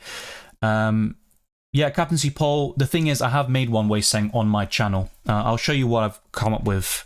It's just got much more votes, and yeah, we'll stick with that one. But what I could do is put other polls for benching dilemmas, which seem to be very popular this week, or just different topics which there hasn't been a poll for so far. So let's get this show on the road. I'm just going to get the poll out, which I put. The 4 options I actually included were Palmer, Haaland, Salah and Saka. So Haaland does lead with 58%, Palmer second with almost a quarter of the votes, Salah in third with just 12%, and then Saka with 7%. But I think people did put their alternative captaincy options. So Duzo said Smith Rowe. Yeah. Then we see Watkins being mentioned. Barco. People slipping on Saka, fair enough, that is true, but his home record is a bit iffy against Brighton. Mbeumo's a really good shout, and then Salah against Man U, I'm not sure why that's being doubted, actually. And then Isak, yeah, Isak's a very good shout too. He was in my original top 5. He's easily in the top 10 still, but maybe just creeping out of the top 5. I think Ollie Watkins is worth mentioning. Interesting to see people considering Manice and Smith Rowe, but it does make sense. If we look at the FDR, Aston Villa are top until Game Week 8. Ipswich, Brentford, Arsenal and Newcastle are also in the top 5. Quite surprising, to be fair, but Arsenal's run between Game Week 6 to 8 is incredible on paper, and that's where double or triple Arsenal will seem essential. Just bear in mind the following 3 fixtures between Game Weeks 9 to 11 are a bit terrible against Chelsea, Liverpool and Newcastle for the Gunners. The bottom 5 include Wolves, Brighton, Spurs, Man City and Bournemouth. So that is the FDR, which always changes. As for predicted points, Haaland is top with 7.3. Salah, Palmer and Saka also make the top 4. Those were the captaincy contenders in my poll. Isak is 5th. Then we've got Eze, Odegaard, Havertz, De Bruyne and Heung-min Son. I have to say, I'm very uncomfortable benching Eze. A lot of the algorithms do back him, but beyond that, just if you watched Game Week 1 or 2, and I did, I actually watched Brentford versus Palace live. Eze was very lively in that game. The free kick should have stood. On another day, we're talking about a double-digit haul. So benching Eze, despite the poor record he has against Chelsea and Palace constantly losing against the Blues, I'm very uncomfortable with that. As for predicted price changes, Smith Rowe, Madueke, Welbeck, Haaland and, well, just those 4 for now, could go up in price. The rest will be possibly going down, including Foden, Tony, Longstaff, Jacob Murphy, Martinelli, Gordon, Calafiori and Mateta. But I think over the next few minutes, once the deadline closes, we'll see a lot more transfer activity and we'll see more price changes potentially. So we might have another look later on in the stream. But check out the link for Drafthound in the description. I might even put it in the live chat as well. but they are recommending Mykolenko to Gvardiol, and to make that happen, they are saying Isak to Welbeck, which isn't the worst transfer to be fair, but I don't like selling Isak against Tottenham at home. They also say Barco to Gvardiol with Isak to Welbeck, so pretty much the same thing there. Another suggestion is Mykolenko to Lewis and Eze to Madueke. Also Eze to De Bruyne and Isak to Danny Welbeck. But my favourite feature that they have is the player rankings, so you can sort it out by predicted points for the next 3 game weeks. If not, just for this game week in particular, Haaland is top in both metrics. Chance of scoring, guess what? Haaland is top once again with 64% chance of scoring. I believe he scored in every single game against West Ham. Palmer, though, is second, joint second with Isak, in fact. As for chance of a brace, it will be pretty much the same thing, just lower percentages for all of them. But there's even, look, expected minutes, which is very useful. And as you can see, a lot of these players are nailed on, and they'll probably get 90 minutes. But there's also a chance of a yellow card, which is something you don't see with other algorithms. So you can have a lot of fun with this. Be sure to check out Drafthound in the description below. For as little as £2 per week, you get access to all these different features, and a lot of you have been signing up using my link and talking about how useful Drafthound is, but most importantly, how fun it is to use this tool. Let's actually go to a stats comparison of Palmer versus Heung-min Son. If you have the South Korean, I'd highly recommend going to Cole Palmer this week if possible. I know it's difficult because he just delivered 16 points for you against Everton, but I think based on the fixtures, Son to Palmer is a very, very enticing transfer, and I'd highly recommend it. Underlying numbers are actually quite even for the most part. Son does lead for XG and expected assists, but big chances, yeah, he's also got one more big chance. Big chances created 2 for both of them. 6 key passes for Cole Palmer compared to Son's 2, and more shots overall for Palmer, but Son has 3 on target compared to Palmer's 2. So overall, quite balanced. Palmer obviously got 17 points against Wolves with 1 goal and a hat-trick of assists. And over the course of the season, I think Palmer will score more points than Heung-min Son. And finally, if you actually didn't already do so, check out my updated wildcard team. So I did discuss a few alternatives to what I discussed from the other day, the original wildcard podcast. So in this case, it's Salah and Haaland at the same time, but I also made a Salah-only draft, so no Erling Haaland as well, to cover all bases. And when I originally made it, I had 0.7 million left in the bank, but because of the price changes being so volatile, only 0.3 million left now for this particular squad. So it goes to show you how quickly things can change, but it's still affordable for the vast majority of people watching. And I was asked about FPL Challenge earlier, so let's go to that right now. I have to say, I think the budget is kind of nonsensical. I'm not sure why they did this. Even just 1 million more in budget than what they've offered would have been enough. But it kind of limits you. You've got to have some really poor budget options. I mean, in my case, I've got Harry Winks, who's very unlikely to score. I think he did in midweek, but in the Premier League, I mean, it's a tough ask for him to score against Aston Villa. And I've got Cameron Archer, who probably won't even start the game anyway. So, yeah, the kind of alternative is to downgrade Vardy, perhaps. Then I can go for 2 5.5 million forwards, but I think the budget is just not enough. So what they've done here is pretty woeful, in my opinion. I also had Muric before his price decrease, so I actually lost out on a bit of value with FPL Challenge. All the graphics on the left are out of date, by the way. They're from last week. So the challenge is actually called Promoted Punt. So it's not the all-out attack. And let's see how many points I get. 56, I believe, was from Gameweek 1, where I did very well. All my players returned. Gameweek 2 was different, though. A lot of my strikers ended up blanking, like Isak and Chris Wood. We'll wait and see what happens there. But I did show you the poll earlier about the captaincy. If you still want to see one, let me know in the live chat. But I was actually interested in putting some benching dilemmas in the poll. Let's see if I can do it from here. That'd be helpful. And I'll go back to your questions very soon too. So let's see if I can put a poll from here. So yeah, Twister Parky says, will Archer play? There's a possibility. He scored a brace against Cardiff City in midweek, but in my lineup, from the other day and the one I just showed you a few minutes ago, I've got Brereton Diaz alongside Armstrong. I think Cameron Archer will get significant minutes off the bench, but let's wait and see. I could be wrong about that. So which player would you bench? And this will kind of relate to a lot of people and myself. Would you bench? Let's put it in caps just in case. Make it easier to spot. So which player would you bench? Let's put Eze, Wood, Anthony Gordon. Oh, for some reason it's not. Oh, there we go. Who else could we put? Anthony Gordon. I think that's pretty much it for my team. But people were mentioning other players. I'm trying to remember who. I actually can't remember. Oh yeah, Jota. We'll include Jota in there. I think that's a good one. So let's put Jota as the final option. So let me know what you think by voting in the poll. Smash the like button. Let's get this stream to as many likes as possible.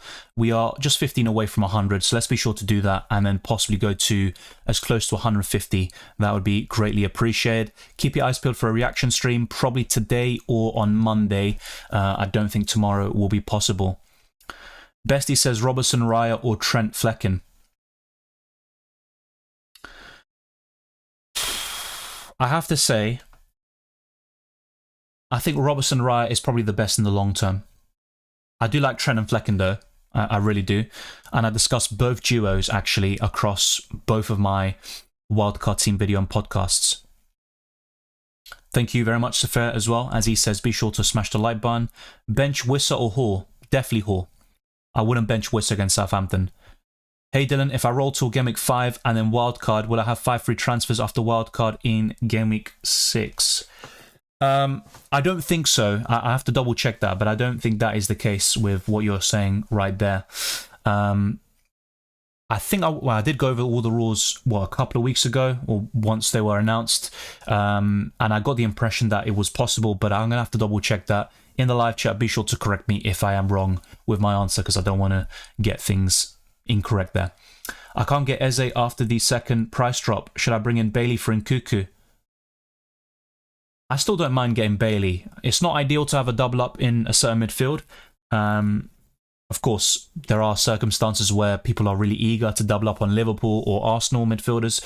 But yeah, I think Bailey is still a great transfer. You could always bench Nkunku this week and then reassess going into Game Week 4. And with more free transfers potentially, you could really amend that in the best possible way. So my current plan is to not make any transfers and use all 3 of them potentially in Game Week 4. Bruno for Mbumo? Yeah, I have no issues with that whatsoever. Why did Bruno Guimaraes drop? I'm not sure. I think the price changes have been very volatile recently, to be quite honest with you. Watkins for Isak? Not a bad transfer overall. I like that move, but my recommendation is to wait until Game Week 4. I would keep Isak against Tottenham. So I'm asked here, I just lost the question here. What app am I using? So I think the one you're referring to is Drafthound. There is an app for it, but I was using the website. So let me actually get the link for you. So here you go, and that is a synopsis. If you do sign up, I do get a very small commission, but I really back Drafthound. For the last year, I've been using it, and that's why I've been using it in a lot of my videos. It's really, really useful, so be sure to check it out. Hopefully I can send the message. I'll just put the name and the link here, because there is a limit in terms of the messages. So there you go, that is the link. For Izzy Tizzy, if that's the name. Yeah, that is the answer to your question. So yeah, David, you are right, that is Drafthound. Start Luis Diaz or Rogers, says Aniket. Diaz did score at Old Trafford just a couple of months ago, but I'd go for Rogers here. Hall to Costa to bench Bordeaux. Thoughts? I think Spurs will get smashed. I'm not going to lie, I disagree there. So historically, Newcastle have smashed them, and I think Isak and Gordon can do well, but even if they score 4, I could see Spurs scoring 2 or 3. I think it'll be a quite competitive game, actually. But yeah, I really like that move. I think Nedeljkovic is a good transfer for the short term. I don't like Semenyo's fixtures after Everton. Which players would you consider bringing in under 6.5 million? Yeah, that's understandable. That's why I haven't really recommended him too much, but I think Semenyo is quite underrated. Smith Rowe and Rogers are my top 2 options, but apart from that, I mean, it's not like they're the only 2. It's just, if I'm being honest, under 6.5 million, you don't have too many. That's why the option you said about Leon Bailey doesn't really surprise me or doesn't really bother me so much. Savio, not nailed on in the long term for me, but he looks like a good transfer for Man City, and you'll get plenty of game time. It's just you can't back him to start week in, week out. What do you think, Borro or Mikalenko? As covered earlier, I would go for Mikalenko this week. Irish BBB, welcome. Hi Dylan, which three would you start from Smith Rowe, Rodgers, Menise and Gordon? Reluctantly, I would bench Morgan Rodgers. Salah and Madueke or Saka and Jota? For this week only, I'd say Salah and Madueke, but longer term, I'm always going to go for Saka and Jota. So it's depending on what context you're asking that question. So I always kind of look longer term. So my personal answer would be Saka and Jota. Would you pick Gabriel or Raya for Arsenal defensive coverage? Raya. Hey mate, bench either Isak, Watkins or Menise. Probably Menise. No worries, is he Tizzy? Gavardio, Conso, Joao Pedro. One bench, who? Joao Pedro.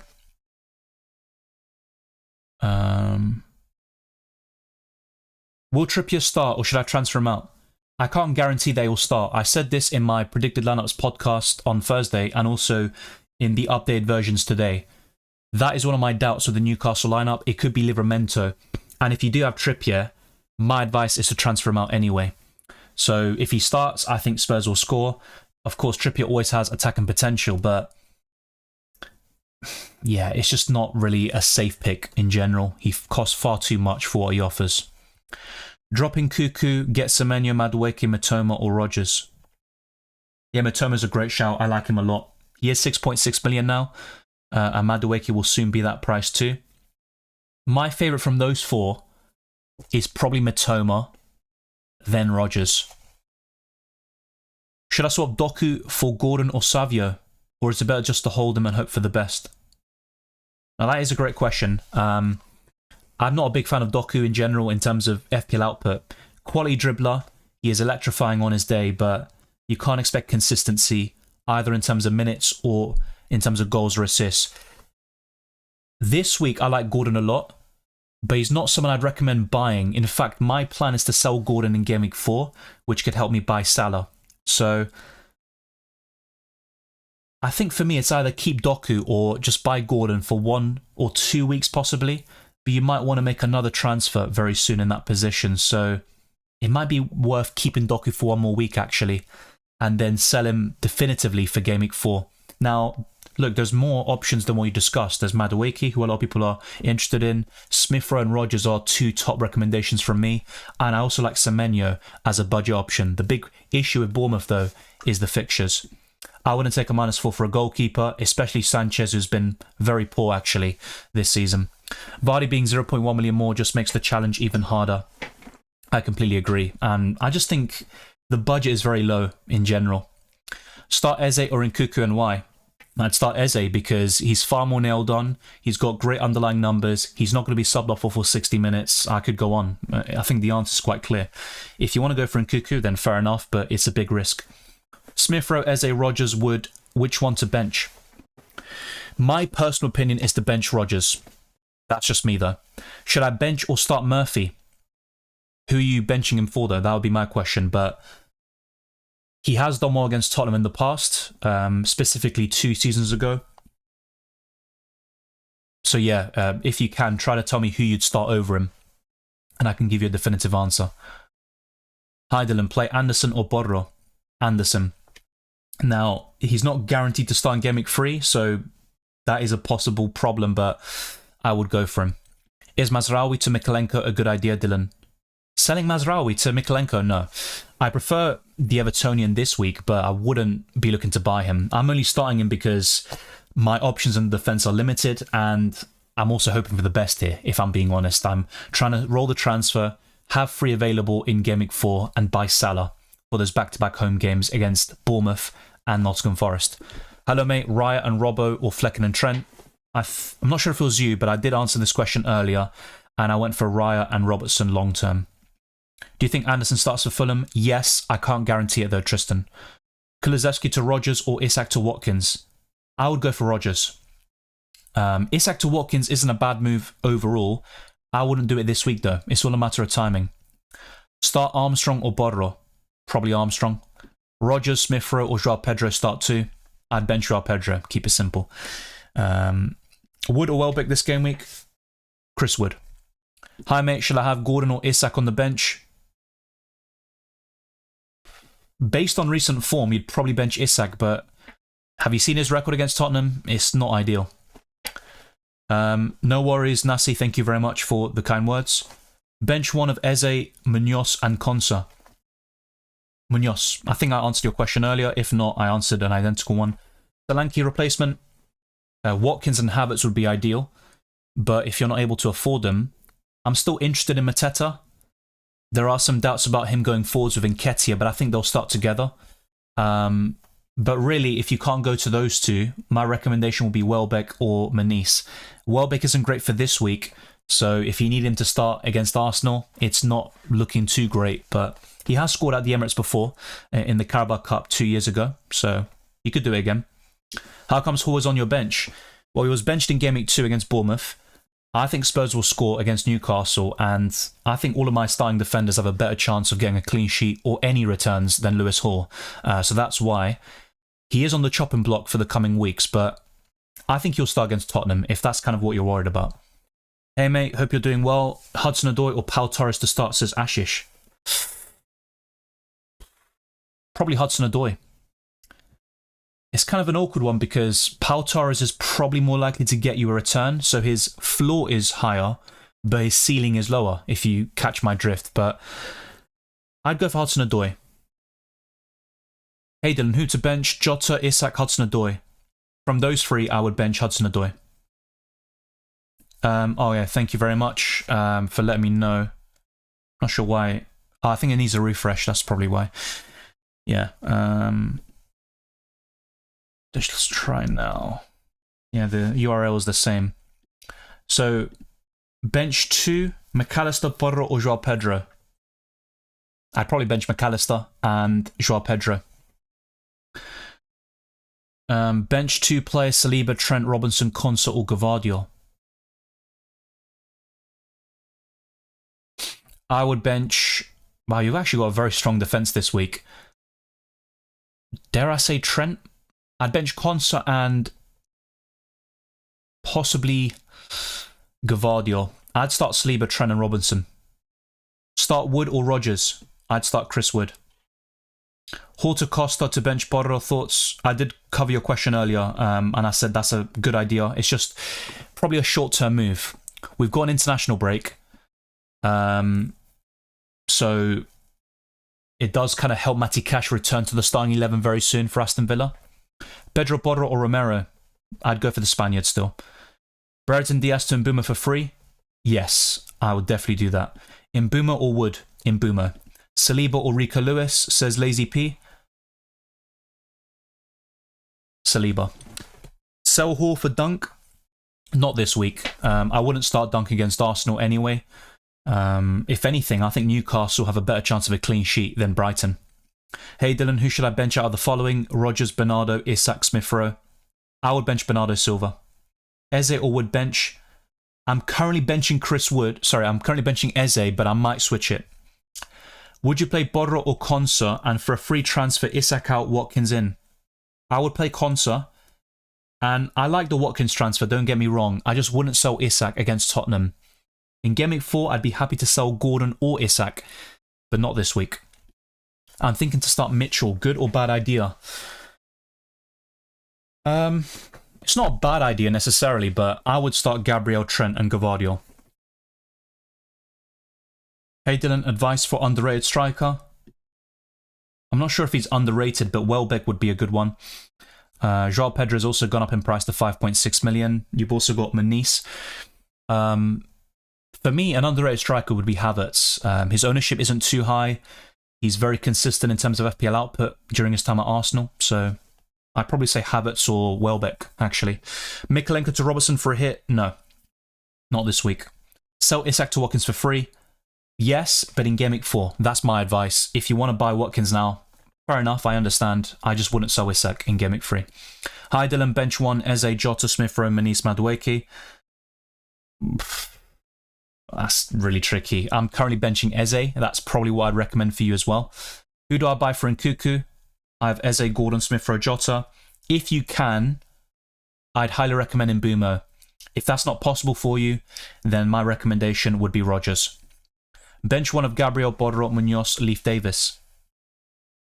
I'd bench Pedro Borro, I think. It's between him and Munoz, actually. You know what? I'd bench Munoz. I'd start Borro reluctantly. I think the attacking potential is very good. Morning FPL Dylan, ready for the fun to begin. Thank you, Gary. Likewise, I wish you the best for Gameweek 3. It should be a good one. I've just got one big benching dilemma, which I need to sort out. Yeah, the maximum number of free transfers you can save has been increased from 2 to 5. When the wildcard and free chips are used, saved transfers will no longer reset to 0. That's exactly why I was unsure about my answer. So thank you, Twisted Parky, for correcting me. So for the person who asked about, will I still have 5 free transfers after playing the wildcard? The answer is yes. The free transfers are no longer reset to 0. So thank you, Twisted Parky, for reminding me, because I did forget. Who to captain, Salah, Haaland, or Palmer? Palmer for me. Or to Konsa? Yes. Who do I captain, Haaland or Palmer? I'll still say the same thing, Palmer. Pickford and Mikalenko replacement. I'm not a big fan of changing goalkeepers, and remember, Everton still have great fixtures until Gameweek 14, so my advice will be to sell one, not both. So for Pickford replacements, David Raya and Flecken will be my top 2 suggestions. For Mikalenko, you're probably looking at Nedeljkovic, Konsa, Pau Torres as 3 of the best replacements. If you can go to him, Robinson will be ideal, but I'm not sure about your budget there. If you do Pickford to Flecken, then you would be able to afford Mikalenko to Robinson, but then you might have the American already. Ivan says 2 with Trent, Konsa, Aina, Jota. I'd personally start Trent and Jota. Bench 1, says Oamara. Probably Eze. That's what I'm going for at the moment, but just keep your eyes peeled, because I could actually make that switch and start Eze over Chris Wood. Cash played poorly in... Let me just get that up. In the first 2. He was a bit unlucky in Gameweek 1, though. You could debate it wasn't a penalty on Thomas Soucek, but yeah, it's just that with the Champions League, there's no guarantee that Nedeljkovic will start week in, week out in the long term. Bench 1, Dalot, Trent, Keane. I would bench Dalot. Starting Vardy, João Pedro over Gordon and Akanji. My advice, Ajana, is not to bench Gordon.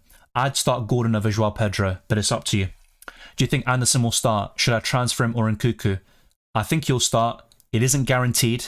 It's one of the doubts I have with the Fulham lineup, but I have him with Bassi. So Diop dropping to the bench. Bench 1, Salah, Jota, Isak, Hudson-Odoi, Zinchenko replacement. I would bench Hudson-Odoi. I think I answered this earlier. And Zinchenko replacement, Robinson, probably Nedeljkovic, Pau Torres, Konsa. One of those players I think will fit the bill. Wissa or Isak? This week, I'd be tempted to say Wissa. But Isak is capable of some big returns, even against Tottenham. I'm going to go for Wissa here, but it's very close. Ahmed K says bench 1 from Rodgers, Eze, Muniz. Probably Rodgers. Bench Eze or João Pedro? Definitely João Pedro for me. I'd start Eze. Thoughts on Marmite? I haven't really had it, to be honest, in a long time, so I can't really answer that. Smith Rowe or Madueke, and Jota or Mbumo? Smith Rowe for me. I prefer him as an asset overall, so that's my answer. For the other one, I prefer Jota in general, but for this week, Mbumo is a must-start. So it all depends on the context. If you're asking about benching dilemmas, it's very tricky to separate both of them, but yeah, my overall preference is Smith Rowe and Jota, and I have both in my team. So on to the bench, very similar questions. So yeah, for this one, I would probably bench Rodgers. Any team leagues, Dylan? As far as I'm aware, no. But keep your eyes peeled. I'll have a look on Twitter now and see if anything is being said. But I wouldn't really count on it just yet. Let's see if... was it Lazy FPL? They sometimes have an early leak, but it's mainly to do with City. They sometimes have it with other clubs, but yeah, nothing so far. If you see anything, let me know in the live chat, but always be careful with sources. I always kind of refer to the trusted ones. And yeah, be very skeptical about new ones, new sources, because they could sometimes give the wrong information. So yeah, I think we're at 100 likes now, but if not, we're pretty much going to get to it in a matter of time. So yeah, we have gone to over 100 likes. Let's now get to 150. It'd be massively appreciated. I've answered hundreds of questions, I believe, if I'm not mistaken, if my maths isn't that bad. So yeah, let's keep on pushing towards new goals. 35 subscribers as well. So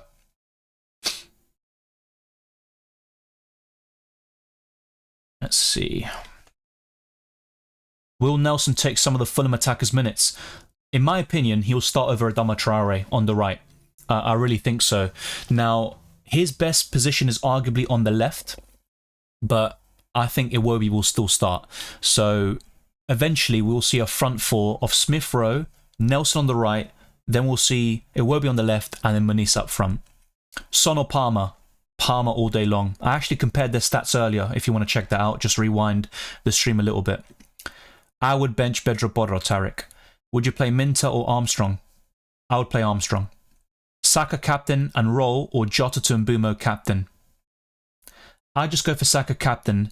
I like Mbumo a lot, don't get me wrong, but I wouldn't sell Jota.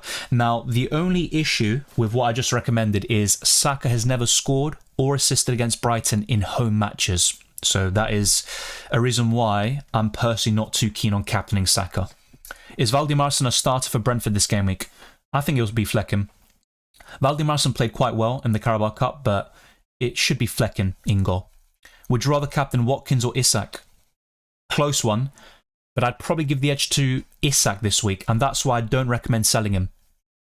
Bench either Watkins, Muniz or Isak. Really?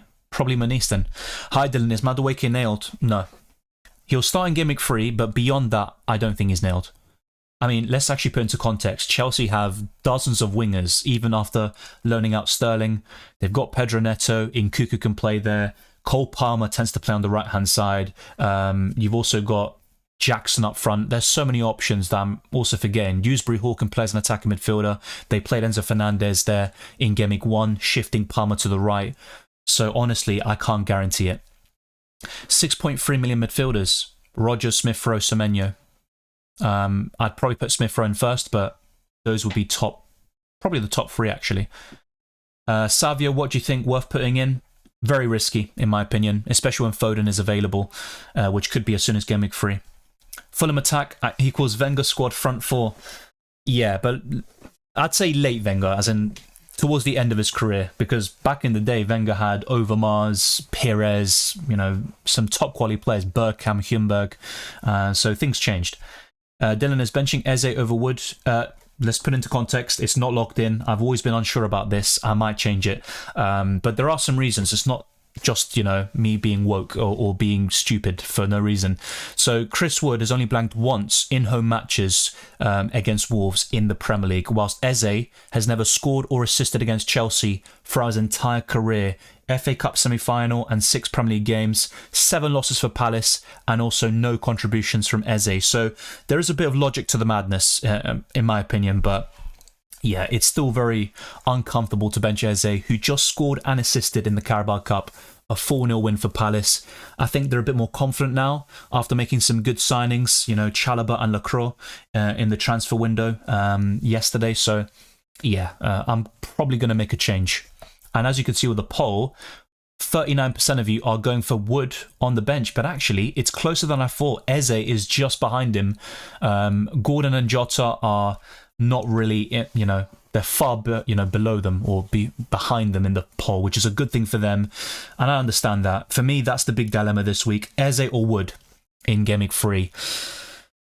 Yeah, it's a tricky one. I don't think it's clear-cut. They could both end up hauling in the end. I just hope I don't bench, a player with 10 plus points like I did with Gordon last week. I think Eze is due a haul. I agree. I completely agree with you, James. It's just looking at the fixture, the opponent, sometimes these things do play a part, but you're right. I think Eze is due a haul. If it doesn't happen in Game Week 3, I'm convinced it does against Leicester at home. Start Bodro or Robinson? Definitely Robinson for me. Thanks, Dylan, for highlighting my comment. Yeah, no worries. I had an issue earlier where I basically closed the browser and it caused the messages not to appear, and I was highlighting them like an idiot. But yeah, thankfully people pointed it out and now it's working again. Start Wood or Eze or Smith-Rowe or Rodgers? My current thinking is to go for Smith-Rowe and Wood, but I'm very conflicted about the first benching dilemma. I might change it actually. What happens to save transfers after a wildcard? They don't reset like they did before. So if you got 5 free transfers and you wildcard in Game Week 6, you can wildcard and then still keep your 5 free transfers, as pointed out by Twisted Parky earlier. Bench 1, Smith-Rowe. No, I don't know why I got Smith-Rowe from. Eze, Rodgers, Wood. I'm currently benching Eze myself, but in that scenario, I think I'd bench Rodgers. Start Foden or Rodgers? Rodgers. Dylan, triple captain Haaland. He has a great record against West Ham, to be fair, but I never got the impression, well, I don't get the impression that he'll score a hat-trick like I did the other day when I triple captain Haaland. So it's not a bad shout, but I think Haaland will score once this weekend. That's my prediction. I think City will win. Haaland will score once. He might get some bonus points, but that wouldn't be a great triple captaincy. It'd be decent, but not the best. So my advice would be to save the triple captaincy. If you're convinced about him scoring a brace or a hat-trick, then don't let me discourage you. Jesus says, hey Dylan, benching one of Wood, Mateta and Jota. Thanks for the stream. I would bench Mateta. As I mentioned just now, Palace have a terrible record against Chelsea.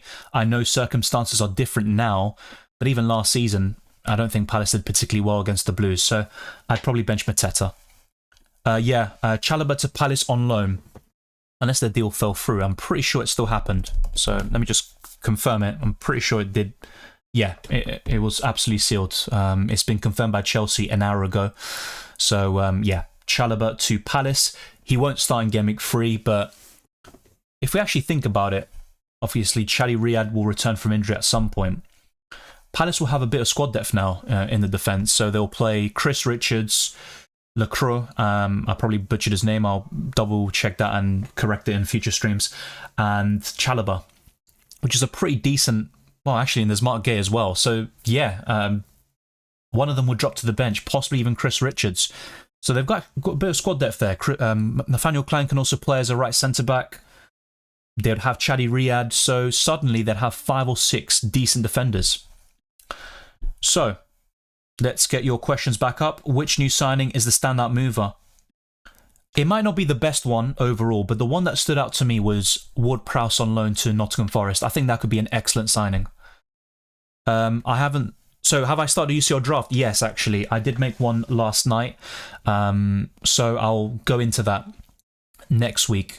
So, the plan is to do... Well, I'm doing the deadline stream right now, of course. A reaction stream either tonight or on Monday. And then after that, I'll probably focus on UCL Fantasy first. Maybe the odd FPL video. But yeah, of course, content will be relaxed a little bit because there is a 2-week break for the Premier League with the international games coming up. Eze or Minter? I'd go for Eze, no doubt about that. Saka and Robinson or Trent and Jota? Probably Trent and Jota at the moment. Now, it all depends because for this week specifically, I'd probably argue Saka and Robinson looks better, but overall, I'd go for the Liverpool duo. Chelsea going to score 5 against Palace. I disagree. They have a great record against them, but I think they'll probably score 2 or 3. And I'll go through that soon. Ziad says, I like your wildcard video, but I did Raya and Mbumo João Pedro instead of Mitoma Wissa. It depends which wildcard video you're on about, because if you watch the original one, I did have Raya and Mbumo in the squad. But what I wanted to achieve yesterday is to show different drafts and go for different structures. So the first video showed you a Haaland draft with no Salah. The second video showed you 2 different ones. So one had both of those players and the other one just had Salah and no Erling Haaland. But yeah, if you want to see a team that's more aligned with your interests, check out the original podcast which I made back on Tuesday. Havertz or Welbeck? Havertz. Do I go Munoz to Robertson? I like the Liverpool duo for the next couple of weeks, but they won't keep this up in terms of clean sheets every single week. The same goes for Arsenal, particularly with their fixtures in mind. But If anything, I'd go to Gvardiol, and I talked about a similar structure yesterday in the wildcard video. I had Robertson and Gvardiol, actually. Start Smith Rowe or Jota? Smith Rowe. Hi Dylan, who do I bench out? Bailey, Rogers, Manise and Eze? Reluctantly, it's between Rogers and Eze, and I'd probably bench Rogers. Captain Salah, I don't have Haaland. That's fair enough, I don't really mind that. In my rankings this week, I've got Palmer first, Haaland second, and Salah third, so he's still very good. He's got a great record against Man United. It's excellent, even at Old Trafford. Start Eze or Rogers? Eze for me. Gibbs White or Smith Rowe? Smith Rowe. Start 4 from Konsa, Van Dijk, Eze, Minter, Joao Pedro, Borro. Jesus. I would start Eze for sure. Konsa, Van Dijk, and Pedro Borro. Start Smith Rowe or Jota. Just covered that, right? Yeah, I did. Transfers, would you take Smith Rowe and Wissa over Eze and Vardy? Yes. Now, Eze is still a good option, and I think he'll come good, so it's risky selling him. But as a duo, I do prefer Smith Rowe and Wissa. Start Rogers or Eze, I've just covered. Wissa or Mbumo? Mbumo, ideally. Thoughts on Sancho to Chelsea deal? That's another one I forgot to mention. Do you see what I mean? Yeah,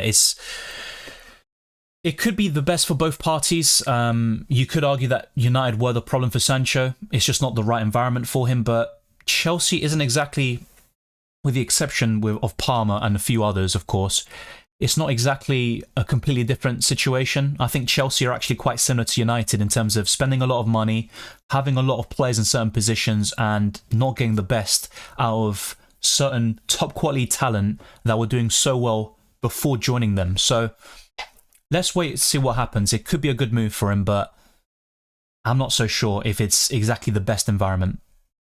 Do you move Saliba out for the tough fixtures? If you've got a double up in the Arsenal defence, I'd probably say yeah. The problem with that, though, is you'd want him back for Game Week 6 against Leicester, then you've got Southampton, both back-to-back home games, and Bournemouth away. So I think with Arsenal players in general, you probably keep them. And I say that, but I might actually sell Saka to Salah, which does contradict that. Start Elanga or Smith Rowe? Smith Rowe. Start Bruno or Jota? Diogo Jota. But it is worth mentioning, last season, I think Jota got an assist at Old Trafford, whilst Bruno Fernandes scored. Who should I start, Havertz or Isak? I'd start both of them, if I'm being honest, but if I had to pick, it'd be Isak. Mbeumo for Gordon now, then Game Week 4, 2 off Watkins, 4 Isak, Pedro for Wood, Konsa for Quansah, Barco. Thoughts? Right.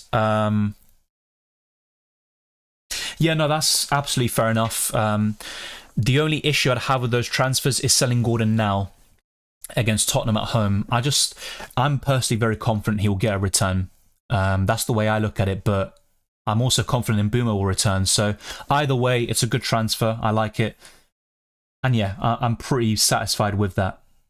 As for the 2 transfers to pick in Game Week 4 and beyond, I'd probably go for Konsa, in for one of Quansah or Barco, and draw Pedro for Wood. Yeah, I think with the back-to-back home games, I can see why you want to do it, and also you're a Brighton fan. So yeah, overall, great transfer plans. I think in terms of deciding which 2 moves to make, it's probably best to do that just before the Game Week 4 deadline, because a lot could change from now until 2 or 3 weeks' time. Hi Dylan, would you captain Palmer over Haaland? Yes, I would. Defenders are Trent, Lewis, Anderson, Mikalenko, and Borro. Who would you start? I would start Trent, Mikalenko, and Rico Lewis. People saying Nketiah could start for Palace. The choice between starting Nkunku, Kamada, or Munoz is getting harder. He could do. If the signing was made before midday yesterday, then he should be available to start this weekend. I'm not sure if that only applied to Arsenal players because they had the early kickoff, or they have the early kickoff today. But yeah, he could start. I just think Kamada will get the nod at right wing this week, but in Game Week 4 and beyond, we'll see Nketiah as the right winger. Bench Isak, Madueke, or Eze? Reluctantly, I would bench Eze. I would captain Palmer there. I've covered this all stream long. United away is tough. It is, but Liverpool, well, at least in the case of Salah, he's got an excellent record there. In fact, he's scored in 6 consecutive games at Old Trafford, if not 7. I've lost count at this point. His overall record against them is even better. So, yeah, Bruno did score against Liverpool at Old Trafford. When Quansah made the mistake, Bruno scored, caught the goalkeeper out too. I'm just unsure if Jota got the assist in the end. I might have been wrong about that. Any plans when you reach 30k subscribers? I'm not sure exactly what the plan is. I'll have to think about that closer to the time. There's still a way to go before I reach that milestone. But by the end of the year, that is the aim, especially with the UCL Fantasy content coming along. Of course, Ballard, I've covered UCL Fantasy for, this will be my 5th season. So yeah, I am going to cover it. That is the plan. Hi, Salah. Palmer, Trossard, or Palmer, Salah, Gibbs, White? Trossard is a quality player, but he's not a guaranteed starter, as we've seen in the first 2 game weeks. So you're pretty much asking Trossard or Gibbs White. That is the question, isn't it? So I'd probably go for Gibbs White. Will Anderson start for Fulham? I believe so. It's not guaranteed for game week 3, if I'm being honest, but I think he will start. Kulusevski worth to keep? Ideally, I'd sell him. It's Newcastle away, then Arsenal at home.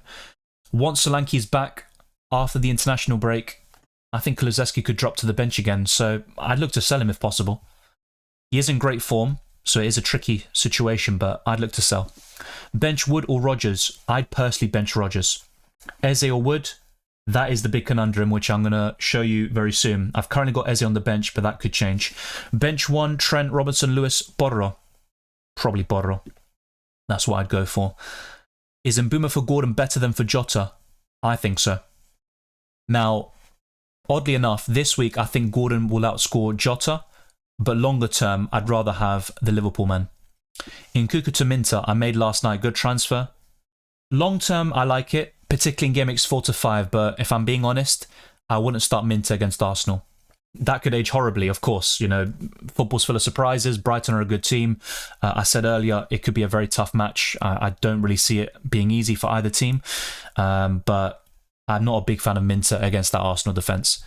Who should I bench? Salah, Jota, Isak, Hudson-Odoi, Zinchenko replacement. I covered your question earlier, Upo. So I'd bench Hudson-Odoi, and to replace Zinchenko, I'd go for an Aston Villa defender like Nedeljkovic, a 4 million option, or Pau Torres/Quansah. And if you don't have him, Robinson is my favourite. Start Wood or Rodgers? Chris Wood for me. I'm now on the final choice of Wood or Rodgers. Yeah, I've covered that just now a few times. I just put Rodgers in for Nkunku and would like to play. Plus, looks like more minutes than Wood, but Wood's on penalties. It's a close call, James. It really is, but I'd probably go for Chris Wood. It's a gut feeling. Maybe I'm backing him too much. He did very well for me in Game Week 1, but a huge disappointment in Game Week 2. Hey Dylan, who should I bench? Yeah, I covered that up, like I said, and I highlighted the question, so be sure to rewind. I have one transfer. Should I go for Nkunku to Madueke or Isak? I have Rodgers and Smith Rowe. Well, you can't do Nkunku to Isak directly. And Isak isn't necessarily a buy. I just recommend him as a hold for this week specifically. So my answer would be Madueke in this scenario. Captain Salah or Palmer? Palmer. That is my gut feeling. If you feel differently, always trust your instincts. Aina, Saliba, Gordon, Rodgers, Smith Rowe, bench 1. I'd probably bench Aina, actually. I don't think Forest keep a clean sheet, and he might not even start. It could be Alex Moreno at left back. Start Eze or Jota. This week I'd go for Jota. Pull out for Borro or Quansah for a -4. I'm going to say neither. Just save the hit. I don't think it's worth it. Vardy or Muniz. This week Muniz. Quansah or Johnson? Quansah. Palmer and Gabriel for Salah and Gvardiol. I like Palmer and Gabriel a lot, but I wouldn't sell Salah this week. I really wouldn't. Nkunku or Welbeck? Welbeck. So let's actually sort this out, because I have to say I'm very uncomfortable benching Eze, despite his poor record against Chelsea and Palace losing every single game practically against the Blues. So I think I'm going to make a late change and put Eze in for Chris Wood, but I had a benching dilemma last week. It went horribly wrong. I started Chris Wood over Anthony Gordon. I lost out on 9 points in the end.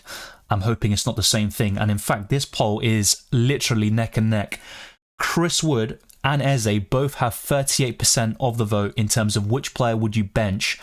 And I think Wood narrowly leads. Like, we're talking about 0.1, 0.2% in his favour. In fact, I think YouTube should change that, and they should put, the decimal places for these percentages, just to help out a little bit. But yeah, now it's gone to Eze as I speak. It's really ridiculous what I'm talking about here. It's a close call. I think Eze's due. Trust me, I don't want to bench him. The main reason why I've done it all week is because of his record against Chelsea, but I think it's only a matter of time until he returns. The current plan is to keep him, in fact, and start him against Leicester and sell Anthony Gordon for Rodgers, which can also help me buy Salah for Bukayo Saka when he faces Tottenham and Man City away back-to-back. Yeah, Nkunku might start, but he did get the full 90 on Thursday, which does put me off even more. Yeah, as I mentioned to Stupaki, I think it is, but I also expanded on that point where I said, I think Gordon outscores Jota this week, but I'd rather sell Gordon in the longer term. Play Eze Dylan, a bit of advice back, mate. Yeah, look, like I said, it's something I'm not comfortable with. I'd much rather bench Chris Wood. If he scores, he might get 9 points, but so be it. I just think Eze, as a midfielder, the clean sheet point, extra point for scoring a goal for that position, and yeah, Eze is a quality player. Salah or Haaland captain? Haaland for me. Play both Salah and Jota this week? Yes. Eze versus Smith Rowe on wildcard? I'd go for Smith Rowe. You save a bit of money, and for Eze's position and price, you can go for Mbeumo instead. Best 6.5 million midfielder for the next 4-5 games, Leon Bailey. Appreciate Dylan going to start Kamada and hoping Nkunku doesn't come on to score. Yeah, I mean, you just never know of FPL, but still. Jota with United away is supposed to be a tough fixture. United also got De Ligt and Ugarte now. Yeah, but Ugarte won't start. He won't play at all this weekend. They registered him too late. De Ligt might do, but United will still concede a lot of chances, in my opinion, against Liverpool. I just think if you look at the trajectories of both clubs, Liverpool are in a much stronger position. They're the favourites going into this game. Now, just a couple of months ago, United started the downfall of Liverpool in the title race. I understand that, but Jota can score against anybody. He's playing down the middle. He gets a lot of chances. I have no issue starting 2 or 3 Liverpool players in this fixture. Madueke, Mateta, Wood, Isak, who to bench? I would look to bench Mateta there. Yeah, exactly. I've never seen a poll this close, I think. It's literally ebbing and flowing between the two. Chris Wood with 39%. And that's kind of reflecting my own mindset at the moment, where I've been on Eze all week, but I've never been confident about it. Good morning to you as well. Isak captain, it's not a bad shout whatsoever, but I would rank Palmer, Haaland, Salah all higher, possibly even Saka as well. I'm benching Jota for Eze, says Nuclear Atoms. Fair enough. Like I said though, past records are also another factor I use in terms of benching dilemmas and captaincy. And Eze's never scored or assisted against Chelsea. And in fact, Palace have a terrible record against them. They've lost the last 7 games against Chelsea, if I'm not mistaken. At least the ones Eze has been involved in. Play Eze, Manice or Gordon. Am I picking 1 or 2? I'm not sure what the scenario is, but if I had to bench 1, it's probably Eze. Haaland, captain or Palmer? I just covered it. Palmer for me. Start Wood or Pau Torres? Chris Wood. Thank you for the super chat, Haribo. Hi Dylan, sorry I'm late. No worries. I accidentally played the wild card. Don't ask. Yeah, trust me, I've been there. Got my wild card team ready with no Haaland. Who would you captain? I'd go for Palmer as the captain. Second would be Salah and Saka third. So the way you've basically ordered it. No Haaland, interesting. So if you haven't already, check out my updated wildcard team from yesterday, which showed you a non-Haaland draft, actually. And towards the end, I also showed a Haaland and Salah draft, if I'm not mistaken. So, yeah, be sure to check that out. It could help you a lot, but Palmer would be my captaincy choice. Thank you very much for the contribution. Konsa or Robinson to start? I would go for Robinson. Yeah, I'm also rolling Deadly Mantis. That is the plan. Eze or Porro? Eze. So Vamsi puts his team. Any changes? So over time, I would recommend selling Bernardo Silva and deviating away from the Palace defensive double-up. They're looking really poor at the moment. I think they will improve with the signings they've made. They've got a bit of squad depth now defensively, but I would look to sell one of Henderson or Munoz over time. As for your bench, Jefferson has joined Watford on loan, I believe. Ben Johnson and Hall, it's a bit of a weak bench, so I'd look to improve your bench if possible. Sell Bernardo Silva and also go away from the Palace defensive double-up. I wouldn't captain Jota over Haaland personally, but if you want to do that, fair enough. No last-minute news, I believe. No. So, Borro or Robinson, I'd go for Robinson. In fact, in a lot of scenarios, I would look to bench Pedro Porro. I have to say, I'm really uncomfortable benching Eze. Hey Dylan, is this your final draft? I'm not going to make any changes, I think, in terms of transfers, but I could start Eze over...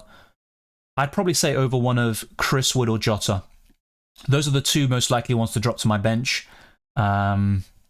It's not a perfect team for this week. I think Chelsea will score against Palace, so I don't expect anything from Henderson. Everton have been shocking defensively, but I actually think we could see a surprise here and Everton keep a clean sheet. Of course, even though Liverpool are the favourites against United, I don't think they'll keep a clean sheet. So with Trent, you're relying on attacking returns. Not to mention, Saka has never scored or assisted against Brighton at home. Then I've got that benching dilemma, which I think could go wrong no matter what I end up deciding. But yeah, apart from that, it's a good team. It's just a lot of issues going forwards, I think. But with free transfers in the international break, I could set things right. Will Foden start? I don't think so. I could be wrong about that. Vamsi, I did cover your team. I highlighted your squad. Yeah, no worries. Good to see that you saw it. Kanate or Robinson? Robinson. Play Eze or Pedro Porro? Definitely Eze. Bentley or Henderson? Well, Henderson will start. Bentley won't. So, yeah. Yeah, Arsenal early kickoff. Good luck as well, Wei saying. Bench Manice or Jota? I would bench... I think I'd bench Manice still. I know it seems crazy, but I'm very conflicted about it, to be fair. I would start Smith Rowe over Jota, for example, this week. It's just with Manice, he's very hit or miss. I'm going to go for Manice to start and bench Jota, but I'm very unsure about that. Start 2, Eze, Rogers, Joao Pedro. I'd bench Joao Pedro there, Ruben. I would start Elanga over Joao Pedro there, Gil. And thank you, Awali, for moderating the chat. I wouldn't captain Son. In fact, I think Spurs will do relatively well against Newcastle. I think they'll score a few goals, but I don't think I'd captain Son. Play Eze, mate, and we will discuss on next video live. Well, either way, whether it's a masterstroke or it goes horribly wrong and Chris Wood scores a brace, which is possible. I mean, Wolves just conceded 6 for Christ's sake. But yeah, that is my current thinking, to bench Chris Wood or Jota. I am very conflicted about it, to be honest, but yeah, Chelsea have been shocking defensively as well, to be fair. I'm kind of overthinking this, but I think I'm going to put Eze in. This could be either a masterstroke, like I just said, or it's going to be an absolute disaster, which you all laugh about for weeks to come. Chris Wood on the bench, I'm not a big fan of that. He's got a good record against Wolves at home. He really does. I'm not sure about that, but... Well, I'll go through the predictions very soon and you'll see my thoughts on it. Bednarek or Hall? Not a big fan of either this week. I'd probably go for Bednarek. Eze or Havertz? Havertz. Yeah, good luck, James. Mikalenko to Aina? No. Alex Moreno is also a big contender for left back. There's no guarantee that that Aina will start. Bench sequence, Sangari or Brennan Johnson? I'd put Brennan Johnson first. Who to bench? Smith Rowe, Manice or Wood? From those three, probably Chris Wood. Who should I start? Robinson or Konsa for Gameweek 3? Robinson. I'm rolling for the 3rd time in a row. I got 95 points without Haaland, currently on top 7.5k. Well, in my personal opinion, for a lot of people that are rolling this week, a red arrow is probable, right? It's not guaranteed, but it is a possibility, especially at your rank where, you know, the margins are so fine. Having said that, the free transfers in the international break could be massive. So let's wait and see how it goes. I'm not going to lie, the Eze in for Chris Wood move, I mean, I'm kind of mixed about it. Honestly, if I had started Wood or not, I just feel very conflicted about this particular move. Even Jota crossed my mind to bench. The rest I'm quite happy with. Haaland captain speaks for itself. Saka, actually, it's Saka's my vice still. I didn't even change my vice captain. I haven't even focused on it. But yeah, I'm quite happy with that. Saka's never scored or assisted against Brighton at home, but that could change today. Let's see how it all goes. Good luck in Gameweek 3. Smash the like button if you haven't already. Subscribe to the channel if you enjoy the content. And yeah, we've got over 150 likes. Still a lot of people watching, so I appreciate that. Let's try to get to 200 likes if possible. If you haven't already, I'm getting nervous. If you haven't already, smash the like button. Let's get to 200. Even if you're on your way out, it'd be greatly appreciated. A massive shout out to the super chatters and all the members and patrons as well. Remember, once every month, I do gift 10 memberships on YouTube. Rogers, please don't do anything this week. It's possible. To be honest, there's a lot of benching dilemmas this week. It is the name of the game. Faisal Anderson. I would have gone for Anderson, but there's no guarantee he starts this weekend. I do have him in my predicted lineup, but let's wait and see. Robinson for me over Konsa Oscar, which I think I said earlier. Rogers or Manice? Probably Manice. And that answers Imran's question too, but we are locked in, as people have mentioned in the chat. So good luck to everyone who has contributed. Thank you, Fadzri. As a Chelsea fan, I can see a 2-2 or a 3-3. Yeah, that's what I mean. Even if Chelsea get the victory, I think Palace score 1 or 2, and Eze is heavily involved. So yeah, I think your analysis is correct. Mateta's going to bully our children at centre-back. Colwell, yellow or red? Yeah, Colwell's very aggressive, isn't he? I think a booking is a good shout. I don't think he'll get sent off. Let's see how that ages. Most exciting game of the week? Well, that's a good segue into our predictions. We might as well go into that. I think Arsenal-Brighton is a great game on paper, I'm not going to lie. But, yeah, United-Liverpool, the rivalry, Arne Slot versus Ten Hag. I don't know, it's such a difficult week to say, to kind of answer this question. It could always be this kind of random game like Leicester versus Villa. But the three games that really stand out to me are Newcastle Spurs, United Liverpool, and Arsenal Brighton. If I had to pick, I'm probably going United Liverpool. It's kind of boring maybe, but that is slightly unpredictable. You know, United in the last 2 home meetings against Liverpool have gotten a win and a draw. But Liverpool are in a much better position right now. They're the better team by far. And I could see United conceding a lot of chances. So, yeah, I think that is the game for me. Thank you, FPL Kevy. Let me just get your question. Good luck. Good luck, bro. Thank you as always. Likewise, thank you very much, Kevy. Big up as well to 1977 Dwight. Sell Saka for Palmer or Salah in Gameweek 4. My plan is to get Salah. Back-to-back home games against Nottingham Forest and Bournemouth. Yeah, I don't want to miss that. Sahil says, well, my squad is Raya, Trent, Konsa, Robinson, Salah, Saka, Gibbs, White, Ahmad, Smith-Rowe, Haaland, Captain, Wood, Bench, Ward, Munoz, what's that? Haladapo. I'm confident. Yeah, I can see that. Interesting picks in there, like Ahmad and Gibbs White, who might not be great in the long term, but they've done fairly well in the opening 2 game weeks. Decided to roll second free transfer, so starting Robinson and just keeping Solanke on the bench. Yeah, that looks pretty good to me. You might still want to sell Solanke in Gameweek 4, but with 2 free transfers, it makes it easier to get a better replacement. Who are you getting for Wood? No one necessarily. If I was to replace him, it would likely be for Danny Welbeck or Manice, and I think Welbeck is the most likely, but he could just be on the bench, to be honest, and it does save me a benching headache in Gameweek 4. I won't be thinking about Eze versus Wood by that stage. I think Eze is the clear winner on paper. Good luck, Dylan, and guys, let's have a close contest in Gameweek 3. Let's have some upsets also. Yep, thank you very much. I echo that sentiment. I played Jota in the end instead of Manice because Jota is a better finisher, and as you said, Manice is a hit or miss. No, I understand that. In the end, I said Manice, but that was purely because of the fixture and underlying numbers, but Jota's not a player you want to bench. In my opinion, Liverpool United is a draw, 0-0. Well, it happened at Anfield last season, right? 2 draws, which ultimately were very costly for Liverpool in the title race, but let's wait and see. Thank you, Fadzri. Who would you captain between Isak, Salah or Son?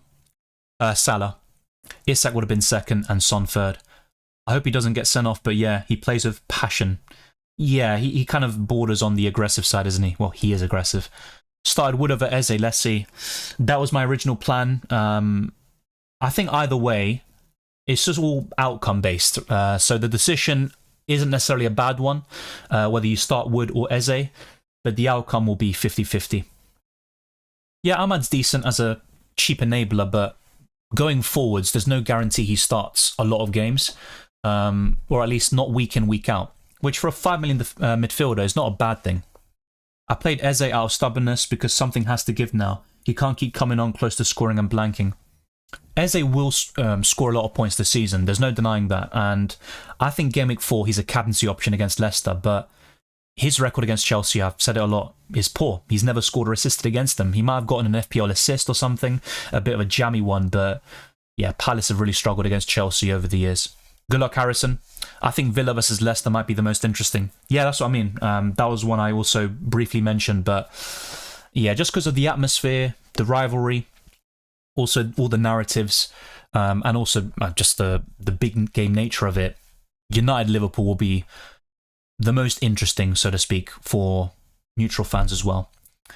No green screen just yet. I could do very soon. I have done a lot of research over the summer. Wait, I'm still on this screen. I didn't know that. Yeah, so I've done a lot of research over the summer in terms of upgrading my setup, and I've done a few already in terms of lighting. And lighting is the most important. Obviously, audio comes first for me, then lighting, then the camera, and then, yeah, a green screen is possible too. Amav, Smith Rowe, bench for Kudus. Am I going to be all right? I mean, you could be all right, but if I'm being honest, I never would have done that. One thing I could say to reassure you is that in the last meeting, back in Gameweek 38, Kudus scored an amazing goal against City, so it's not impossible for him to do something. Fair enough, Sahil. I just think Rodgers has been really good in terms of performances. We need to see output now, but I think it will come with game time. If he stays in the lineup consistently, I think he's going to get a lot of returns. I also wildcarded into Raya, Saliba, Pau Torres, Robinson, Greaves, Harwood, Bellis, Jota, Rodgers, Palmer, Matoma, Ahmad, Watkins, Havertz, Haaland. A great wildcard team. My only slight concern is the fact you have Harwood, Bellis. Good fixtures, but I don't see Southampton keeping clean sheets, and you've got Greaves already, but it's a very solid team. Abhishek says, if you have 2 free transfers over the international break, would you make one early to avoid a price drop or grab a price rise for one of your main targets? What is your general strategy? Well, I've got free transfers in Gameweek 4 now, but I think information is so important. So unless I see a massive swing in terms of prices, and I'm convinced this player won't get injured, you know, he's not going to play for his country and he's just going to be training, so that's the only real risk of an injury, then maybe I'll make one early transfer. But honestly, my general preference is for more information. That's the way I am. It's kind of dependent on the manager, but I think it's far too risky to make early transfers during an international break. So much could happen.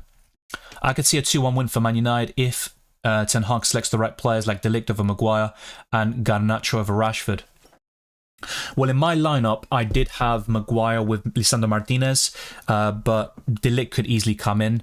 And I also had both players coming in terms of Garnacho and Rashford, with the latter playing up front. But to be honest, if they were to do that, you might as well just play Xerxes, wouldn't you? You just play Xerxes up front, and then you play Garnacho and Amad Diallo on the wings, which we could see, by the way. Thoughts on loaning Sterling? I was asked this earlier. His best days are behind him, but for a loan deal, no fee, the wages are split 50-50, it's a low risk, I'd say decent reward signing. I think he adds depth, experience, and a different profile to Arsenal. A pacey winger who gets into the right positions at the right time. His finishing can be erratic, but the fact he can play on the left and the right, it could be good business for Arsenal, but it remains to be seen. Let's see which version of Sterling we see, because his best football came under Pep Guardiola and Mikel Arteta back in the 2018-19 season. Vardy hat-trick incoming. I think he could score against Villa, but a hat-trick would be very surprising for me. I think Eze will haul today to reward those who are faithful in him. I hope so. I just started the go, for Christ's sake, but who knows at this point. It's just that record against Chelsea looks terrible, but records are there to be broken, and just because he's never scored before, it doesn't mean he never can in the future. Ipswich to get the first point of the season, it's possible, yeah. I've got a feeling that Robertson will sneak one in tomorrow. That would be a shout. I mean, Ahmad nailed on the right wing spot. Like I said, I never mentioned Diallo as a bad pick. I just prefer Rodgers. I just think, in both cases, by the way, they could be rotated when the Champions League and Europa League come into play. I personally think Diallo will start on the right, but we could see over time Xerxes up front, Garnacho on the right, and Rashford on the left. I mean, you said it yourself with Ten Hag, you don't fully trust his team selections, and Diallo could be one of the sacrifices eventually. I like that. Mbuma's a great captaincy shout. Probably my top 10, very easily. So yeah, I think that's a great shout. Thank you, Nick. Good luck to you as well, and I appreciate your kind words. I was so 50-50 on Manise benching.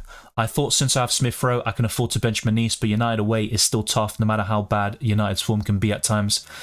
Yeah, the same goes for Eze facing Chelsea, isn't it? They're not easy games on paper for these clubs, but yeah, Jota can still score in a 2-2 draw. You know, he's a clinical player. He doesn't need many minutes to score or make an impact. With free transfers, I'll bring the Brighton assets on my team for Gameweek 4, like Pedro and Mitoma, Minter, or even a defender. Yeah, I might look at something similar. Probably Mitoma would be the most likely. But if I want to buy Salah, it probably requires buying a Rodgers or Diallo in my setup. With Neto going to Arsenal, does Palmer's fixture against Bournemouth look even better? Well, actually, that's an interesting one, isn't it? Because Kepa has joined Bournemouth on loan, so he won't be able to play against Chelsea, just like Sterling. So we could see Travers, if I'm not mistaken, Travers in goal for Bournemouth. Yeah, it'll be Travers in goal. Now, I think he came in once or twice last season, and he played fairly well, actually. Just double check that. Yeah, so last season he started 4 games, and he got 19 points. He made 13 saves in that spell. Yeah, so Travers would come in against Chelsea. To be honest, whoever's in goal for Bournemouth, I think Palmer's a great captaincy option that week, just like he is in Gameweek 3. Dylan, how's the UCL Fantasy going to happen this year? I don't think there's many changes on the face of it. So I made a draft. I'm going to have a look at the rules over the weekend and see, you know, kind of identify any possible changes. But as far as I'm aware, it's pretty much the same format as before. The only real thing that would have changed is transfers. Because we get unlimited transfers now twice, or 3 times actually. You've got it now in match day 1. You will also have it for the knockout stages, and also for the playoffs, which happen just before the knockouts, and that will be for teams that finish between 9th and 24th for the remaining 8 spots in the round of 16. So that is a key change. We get 2 free transfers per match day at the moment. But yeah, I think from the quarterfinals onwards, the transfers will be just like last season. So you get 5 free transfers for the first leg. So in this case, it would be, I mean, not even match day 9 anymore. It'd be match day 11, wouldn't it? Yeah, because of the 2 extra fixtures in the group stages. So yeah, I'm trying to work that all out in my head and kind of become accustomed to it. You know, it's kind of weird for the format to change, but that's essentially the biggest difference. It's the fact that we now get unlimited transfers 3 times this season as opposed to the 2. The chips remain the same with the limitless and wildcard. I'll discuss all of this in the UCL fantasy videos and podcasts. Nick says Pickford, Robinson, Border or Saliba, Rodgers, Madueke, Saka, Jota, Gibbs-White, Haaland, captain, Isak. Very solid stuff. Border against Newcastle is a bit but overall, it's a very good team. I'd like to have Border long term. Thank you, Nuclear Arms. Hopefully my benching decision works out. That's the hope, isn't it? I'm really in the same predicament as you. I'm not that confident about it. But let's actually go for my predictions first, since I kind of held off it. So I'm going for Arsenal 2, Brighton 1. It's a very difficult game to predict.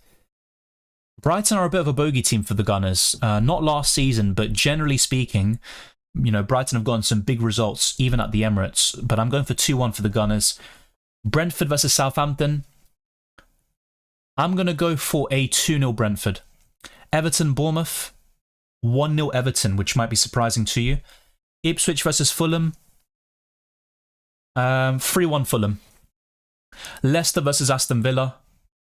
Oh, this could be a 3-1 as well, actually. I'm going to go for a...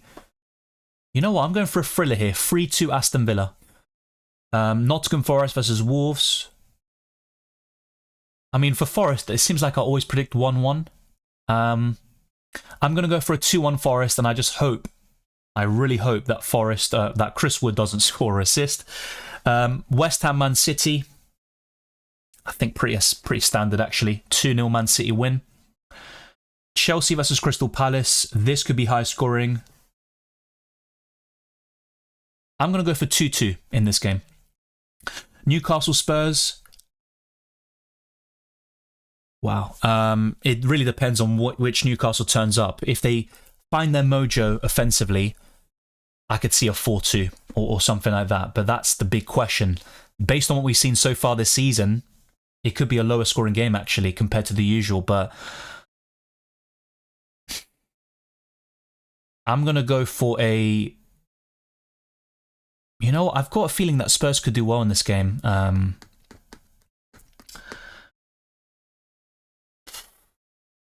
going to go for a 2-1 Newcastle. I don't think it'll be a battering. I really don't. As for United Liverpool, I think Liverpool sneak it. I'm going to give them a 2-1 victory here as well. I've gone for a lot of 2-1s though. I might have to change some of them. So Arsenal 2-1, I'll stick with it. Brentford 2-0, yeah. 1-0 Everton. 3-1 Fulham. 3-2 to Aston Villa. I think for Forest... You know what? I'm going to go for a 1-1 here for Forest once again. It seems to be a very popular scoreline for them. City 2-0, yeah. 2-2 Chelsea Palace, I'm quite happy with that. Newcastle Spurs is the one I'm least sure about. And to be fair, even the United Liverpool one is another one I'm a bit mixed on.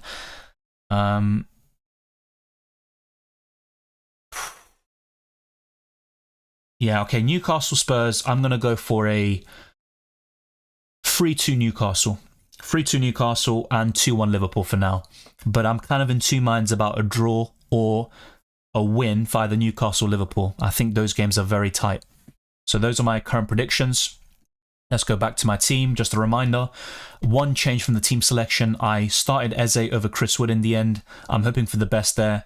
Haaland's my captain, Isak's my vice. I really need to change my vice captaincy. I've kind of not really done that. It's very important to do that going forwards. And I've always recommended that to people in these streams. So, yeah, we are pretty much done here. Let's answer some last questions and comments and see what you lot are saying. So subscribe to the channel if you haven't already and smash the like button. We are a bogey team most of the time, says Twisted Parky. Yeah, but it's just difficult to judge because you've got a new manager in Ursula. So things are different to the Graham Potter era or before that when Arsenal were pretty poor. You know, at one point Arsenal always lost to Brighton simply because they were not good enough. Isak captain for me this week. Yeah, good luck, Crystal Clean. It's a good choice. Who do you prioritise more? Palmer to replace Saka or a Brighton player? I think Palmer. I believe Iraola was the manager at Bilbao when Kepa was coming through, and I don't hate the defence in front of him. Fixtures are pretty rough for a bit though. Yeah, that's actually a good spot. I forgot about that. But yeah, just a recap though, Kepa can't play against Chelsea because he is loaned from them. So they will play Travers in goal for that particular fixture. What do you rate United's transfer window? Personally, a 7.5. Sold a lot of players and upgraded on CDM and centre-back. It's difficult to say, to be honest, because let's break it down. So Xerxes, Ugarte, Delict, Mazraoui, those are decent signings on paper. I do think Ugarte, he's good defensively, but I don't think he's good on the ball. I've watched him a lot at Uruguay and even Paris Saint-Germain. And also Sporting Lisbon, actually. Oh, no, actually, people say don't say Sporting Lisbon. Sporting. I'd probably say a 7 or 8 out of 10, but it remains to be seen because I still think United are a long way behind Liverpool, City, etc. But overall, I'd say, yeah, they've upgraded in most key areas. I'd say an 8 out of 10 from the outside looking in. Raya is good for Game Week 3. Potentially. I think Brighton will score. And Arsenal have been a bit fortunate to not concede so far. And a lot of that has to do with Raya. Sell Haaland next week to get Salah, Watkins and Welbeck. I mean, it's always a risk selling Haaland, isn't it? Brentford at home. He did score against them last season in the double game week. But then it's Arsenal at home and Newcastle away. So it's not a terrible period to sell Haaland. We'll talk more about this in future streams, but on the face of it, I do like Salah, Watkins and Welbeck, so it doesn't look too bad. Bench Konsa or Nedeljkovic? Konsa has minimal goal threat and assist potential. I think Nedeljkovic could offer a bit more in that regard, but Konsa will be more nailed on. So it goes both ways, but I think Nedeljkovic would be my slight preference. I haven't tried FPL on Fantrax. Don Rickles Fans and Friends puts his team. So bank 72, 78 weeks, 1-2. Thoughts? Oh, 3 million in the bank. Okay, right. Yeah, Flecken's a good choice of goalkeeper. Solid defense long term. Not a big fan of Borro this week, but fair enough. I also wouldn't have started Welbeck against Arsenal, but he's a good option in the longer term, especially in game weeks 4 to 5. I don't know if you believe in superstitions, but I've seen countless times how the next day can change my whole faith. I already had too many players today, so I want to have 2 attackers at least for Sunday. Right, okay. I do like having a balance, if possible, between different days, but it's not that important in FPL because it's not like in UCL Fantasy where you can make substitutions, for example. So that doesn't play a big part in my thinking in terms of transfers and stuff, but yeah, overall, I am quite superstitious when it comes to football, mainly when I watch Argentina or Arsenal, but yeah, FPL-wise, I'd probably say I'm not that superstitious, actually. Yeah, in the end, I benched Chris Wood, Beardy. I'm hoping for the best now. If Nedeljkovic is subbed after 59 minutes, I'm deleting the account. Well, technically, the way you worded it, Lulian, if he subbed after 59 minutes, that's a good thing. But yeah, I know what you mean there. You just have to hope for the best in that regard. We don't know because we haven't seen Nedeljkovic start a Premier League game so far. He's come off the bench on both occasions for Matty Cash. In my predicted lineup, I had Pedro Neto on the left, Palmer down the middle, and Madueke on the right, so I don't think Nkunku starts. He also played 90 minutes on Thursday. I just covered that Herman, so yeah, you can take from that what you will. I think Timber starts. Is that confirmed, by the way? If so, it's looking good for my predicted lineup for Arsenal. The only remaining doubt would be Trossard or Martinelli. Oh yeah, the lineup is already out. So let's see. Yeah, Trossard replaces Martinelli. So I think I've got it 11 out of 11. Yes, so Arsenal is pretty much what I discussed in my lineups video and podcast on Thursday. And I also elaborate on it today. So Raya in goal, White, Saliba, Gabriel and Timber, with Partey, Odegaard and Rice, Saka, Havertz and Trossard. Just the one change from the Aston Villa 2-0 win, and that's Trossard in for Martinelli. So finally, I've got an Arsenal spot on in my predicted lineups. It's always good when you get your own team right. I think on both occasions before, I had gotten 10 out of 11. Let's see Brighton's lineup as well. Okay, so there we go.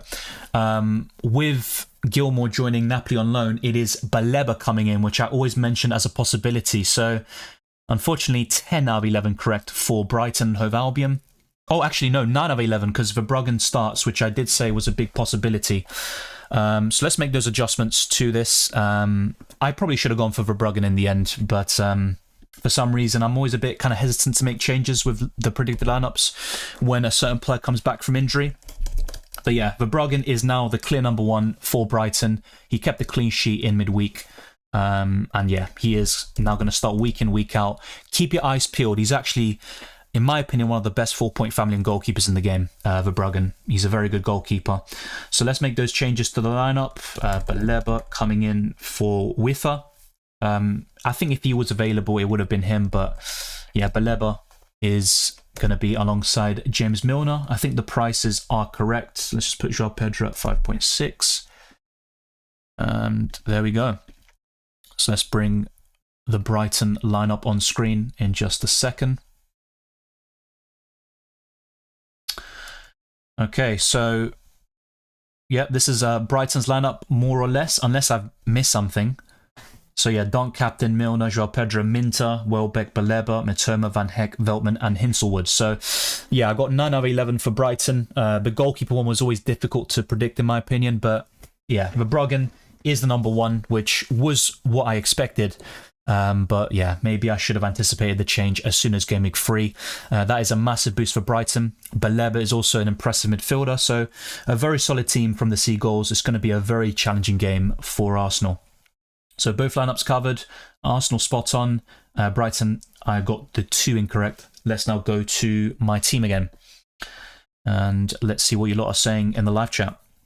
I forgot my vice captain too since FPL started. Yeah, I've actually done the same thing, but I think, well, in Game Week 1, I actually can't remember now. Game Week 1 seems like so far long ago. No, Saka was my vice, so yeah. Was he my vice?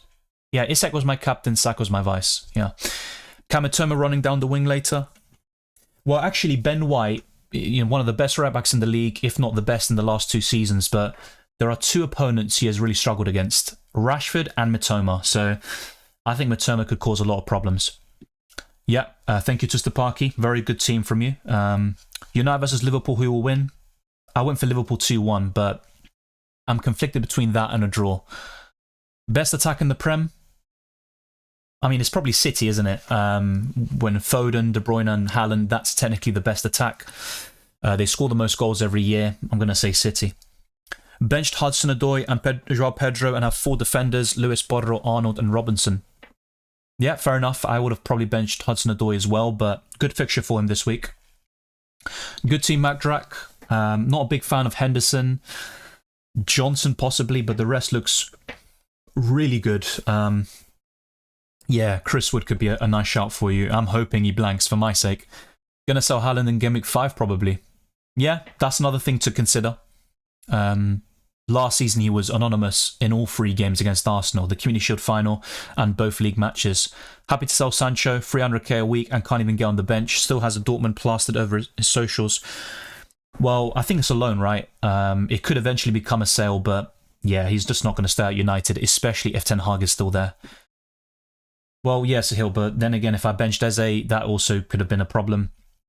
Yeah, with my setup, there's always going to be benching dilemmas. I'm just hoping Chris Wood misses the big chances again, like he did against Southampton. Yeah, Trossard starting. It's about time. Yeah, it's a very good lineup from Arsenal. No complaints from me. Thoughts on Watkins, captain? Not my favourite, but I think he's a good option against Leicester this week. I predicted 3-2. I think Watkins will score. I can't believe neither Tony nor Osimhen came to Chelsea. They want to play League 2 football in Saudi. I am losing faith of having real footballers post the Messi, Ronaldo era. Yeah, but even during their prime of Messi and Ronaldo, there was the Chinese clubs who were signing Oscar, Lavezzi, some top quality players. And as for Tony and Osimhen, I think it also had to do with a lot of different factors. Maybe Chelsea couldn't, I wouldn't say afford, but if FFP actually does exist and does something, maybe Chelsea wouldn't have been able to sign these players. It already seems like they've gone way overboard in the last couple of years anyway. Which move would you prioritise more for Game Week 4? Saka to Palmer or Muniz to Welbeck? Probably Saka to Palmer. And I really like Saka. Just wildcarded with no Arsenal attackers. Don't fancy their fixtures. That's understandable. If I'm wildcarding right now, I mean, in all my lineups, I suggested 1 Arsenal attacker. Just consider, Josh, for Game Week 6 to 8, Arsenal will play Leicester, Southampton and Bournemouth. For that period, you really want Arsenal players, and even in the longer term. But for now, it makes sense to go without any of them. So Twister Parky says 2-1 Arsenal, 2-0 Brentford, 1-1 Everton, 1-0 Fulham, 2-1 Villa, 1-0 Forest, 3-1 City. Good predictions, actually. I think a lot of them could happen. 1-1 Chelsea and Palace, Newcastle 2, Spurs 3, and then 2-0 Liverpool. Yeah, very solid predictions all round. A few changes from what I've gone for. I think the only ones we've got identical is Brentford, Southampton. We both went for 2-0. Do you think Nkunku starts this week? I covered your question. I don't think he does. He played 90 on Thursday, and I think it'll be Pedro Neto on the left. Yes, I will do a UCL fantasy video, but not now. Unfortunately, I am human. The plan is to do a reaction stream next, either today or on Monday. After that, I'll probably do some UCL fantasy content, starting with a first draft. I don't recommend early transfers. If you kept Nkunku for now, I would just keep him for the time being. Even the new Brighton manager is rotating goalkeepers. I disagree. It's because Verbruggen was injured. He just came back. He played in midweek. He actually said on Thursday he's got a clear number one in mind and there'll be no rotation. He's not going to do what De Zerbi did last season. Do you think Trussell will stay in the starting 11? Yes, I think he does, but it could be based on performances or how they do in training. With Sterling, I think he more so provides cover on both flanks. Is a Game Week 7 wildcard viable, or would you wait until Game Week 8 due to the international break? It is viable. Game Week 6 is a real possibility for me in terms of the wildcard, but I'll be honest, I don't have a wildcard Game Weeks penciled in. I'm keeping my options open. So between Game Week 6 to 8 is very likely, but not locked in for my FPL team. Who do you think will be dropped for Sterling? It would be Trossard if anyone was benched, but I think for the moment that front three sticks. Calafiori, well, he's not on the bench, is he? Hopefully he hasn't picked up an injury because, Arsenal aren't exactly blessed. Yeah, he's on the bench. So let's go through the benches as well. So Setford is on Arsenal's bench because Karl Hein is left on loan, and obviously Ramsdale has been sold to Southampton. Neto didn't meet the deadline, same with Sterling, so they can't be in the squad. Kivior, Calafiori, Sinchenko, Lewis Skelly, Jorginho, Salah Eddin, Nwaneri and Martinelli. So the bench looks slightly weaker now, and in my opinion with Arsenal, it seems like they've actually lost a bit of squad depth offensively.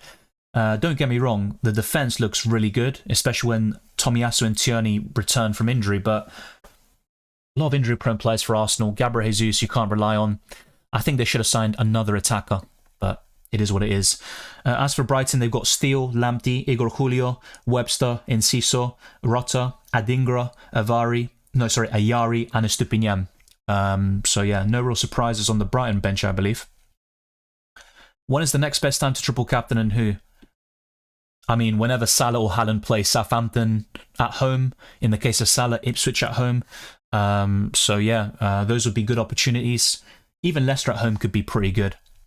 I actually don't have a new mic. It's the same one, but basically I've got a bit of a new setup.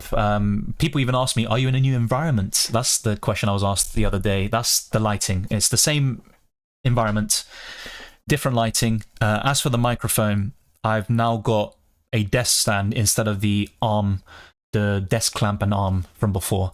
So the position is different, and I think why you're asking that question is because I've changed the filters and some settings, so it now should sound better than it did before. Chris Wood's best asset is his head, and they now have JWP. That's a good shout. That's really true, actually. I think it's an excellent signing. It's a loan with obligation to buy if they finish top 14, so guaranteed, says Sahil. Yeah, fair enough. That makes sense. Sterling thoughts? I think it's a great transfer.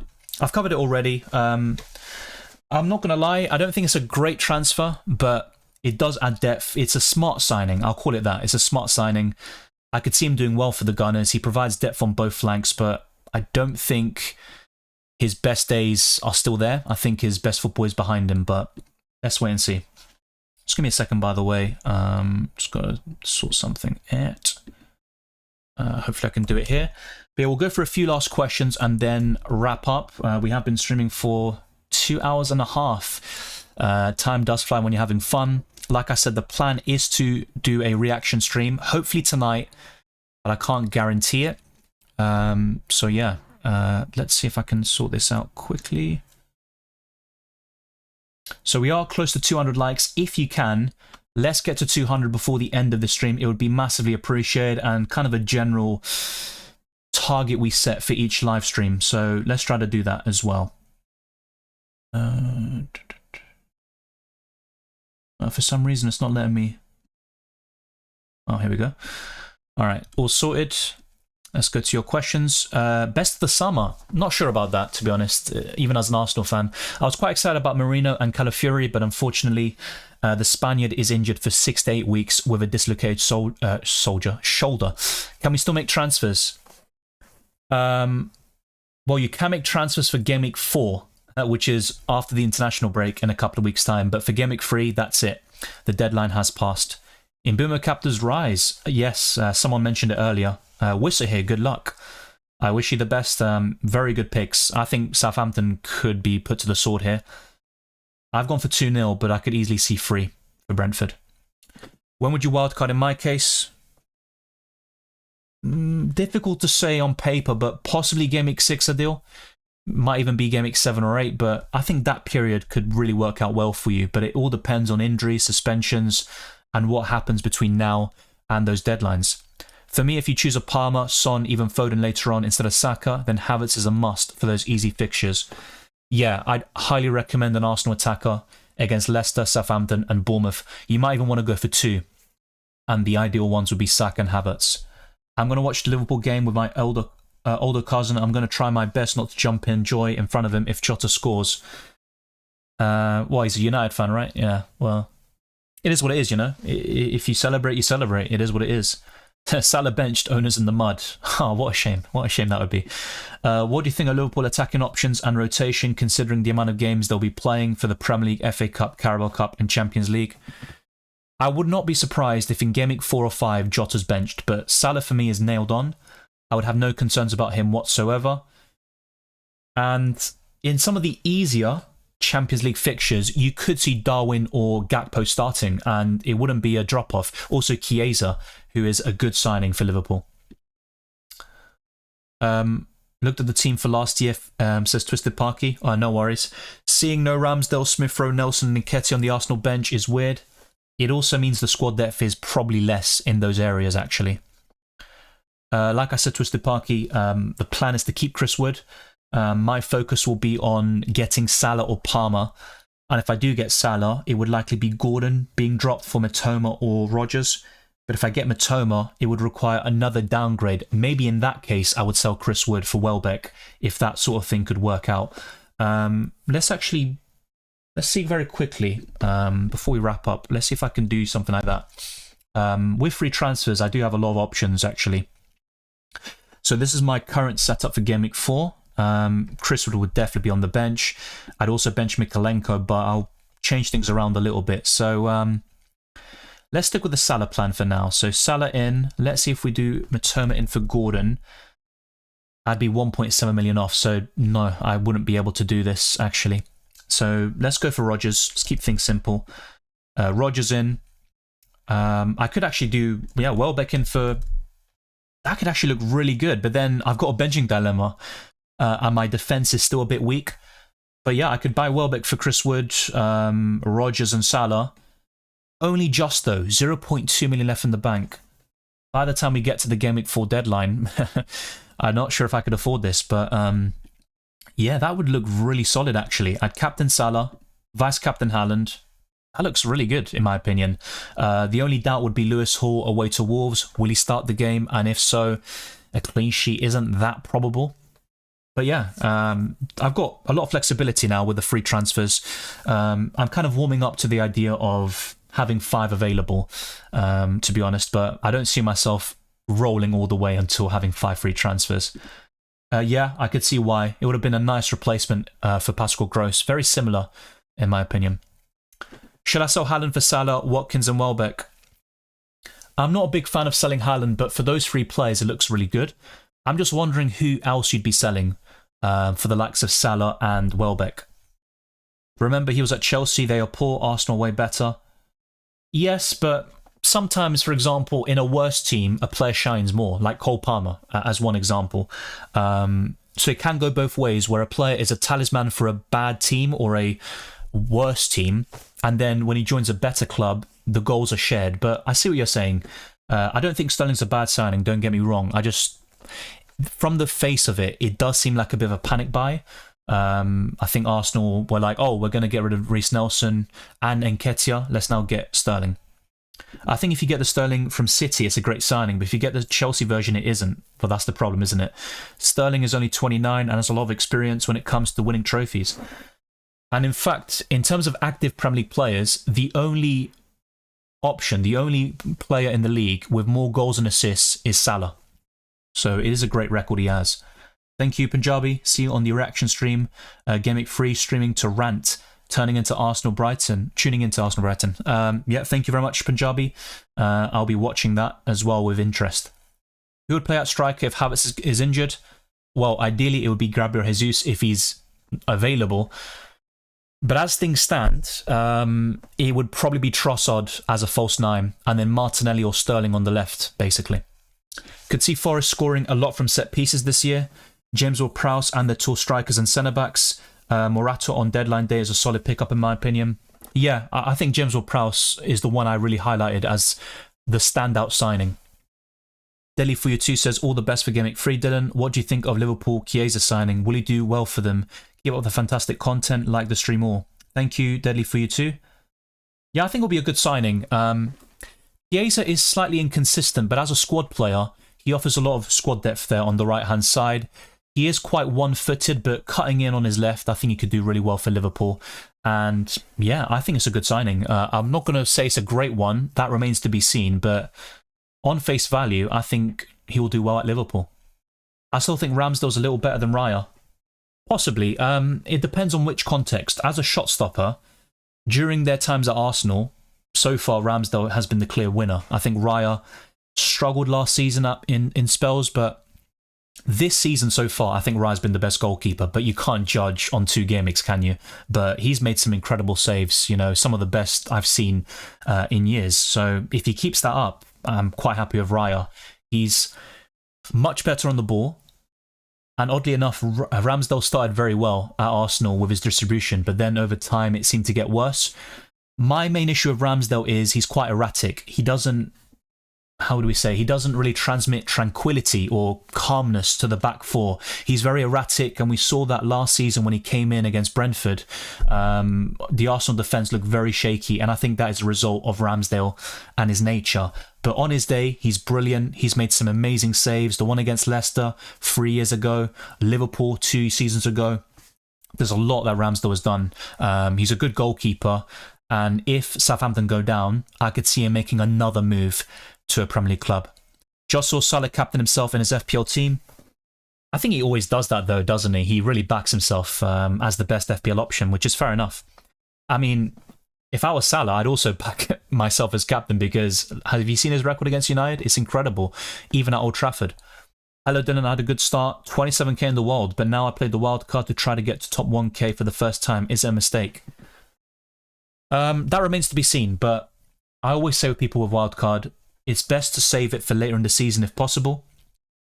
If the only reason why you wildcarded is to get to top 1k, that could be a mistake, because you might achieve that in Game Week 4, but what about Game Week 5, 6 and beyond with all the fixture swings, and we've got the international break, there's a lot of uncertainty. So the honest answer is, I'm not sure if it's a mistake. It all depends on how many changes you made and which changes they actually were. But in terms of decision making, if the only reason was to get to top 1k, that could be a mistake, in my opinion.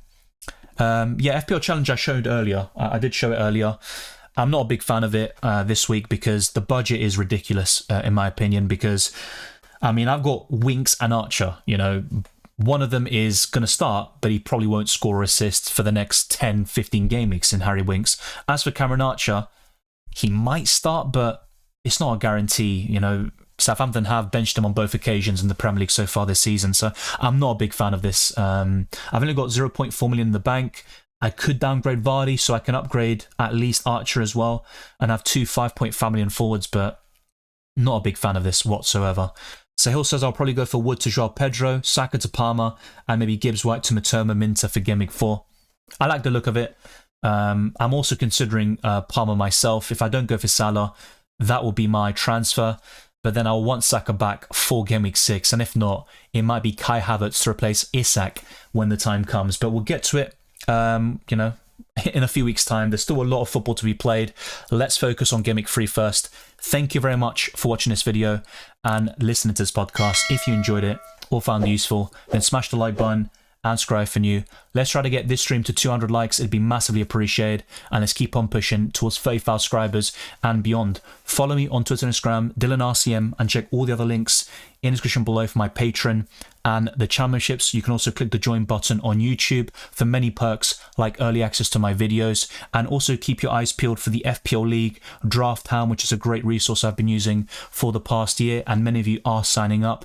And not to mention the Discord server. It's a great community to be a part of. And also be sure to check out my Spotify. Leave a 5-star review on your phones and tablets, I believe. It'd be massively appreciated and it contributes greatly towards the channel. And I think right now, yeah, we're literally just a few lakhs away from 200. Oh, actually, in fact, we have hit 200. It's just updated now for me. Thank you very much for all your support. Thank you, Lillian, and everyone else who's contributed to the chat. I'll see you very soon, possibly tonight for a reaction stream, but if not, it will likely be on the Monday. And UCL Fantasy is returning. The game is live. Be sure to make your teams. I'll be showing you my first draft very soon. But first off, let's focus on FPL. I wish you all the best luck for this weekend. Enjoy the football, and I'll see you very soon.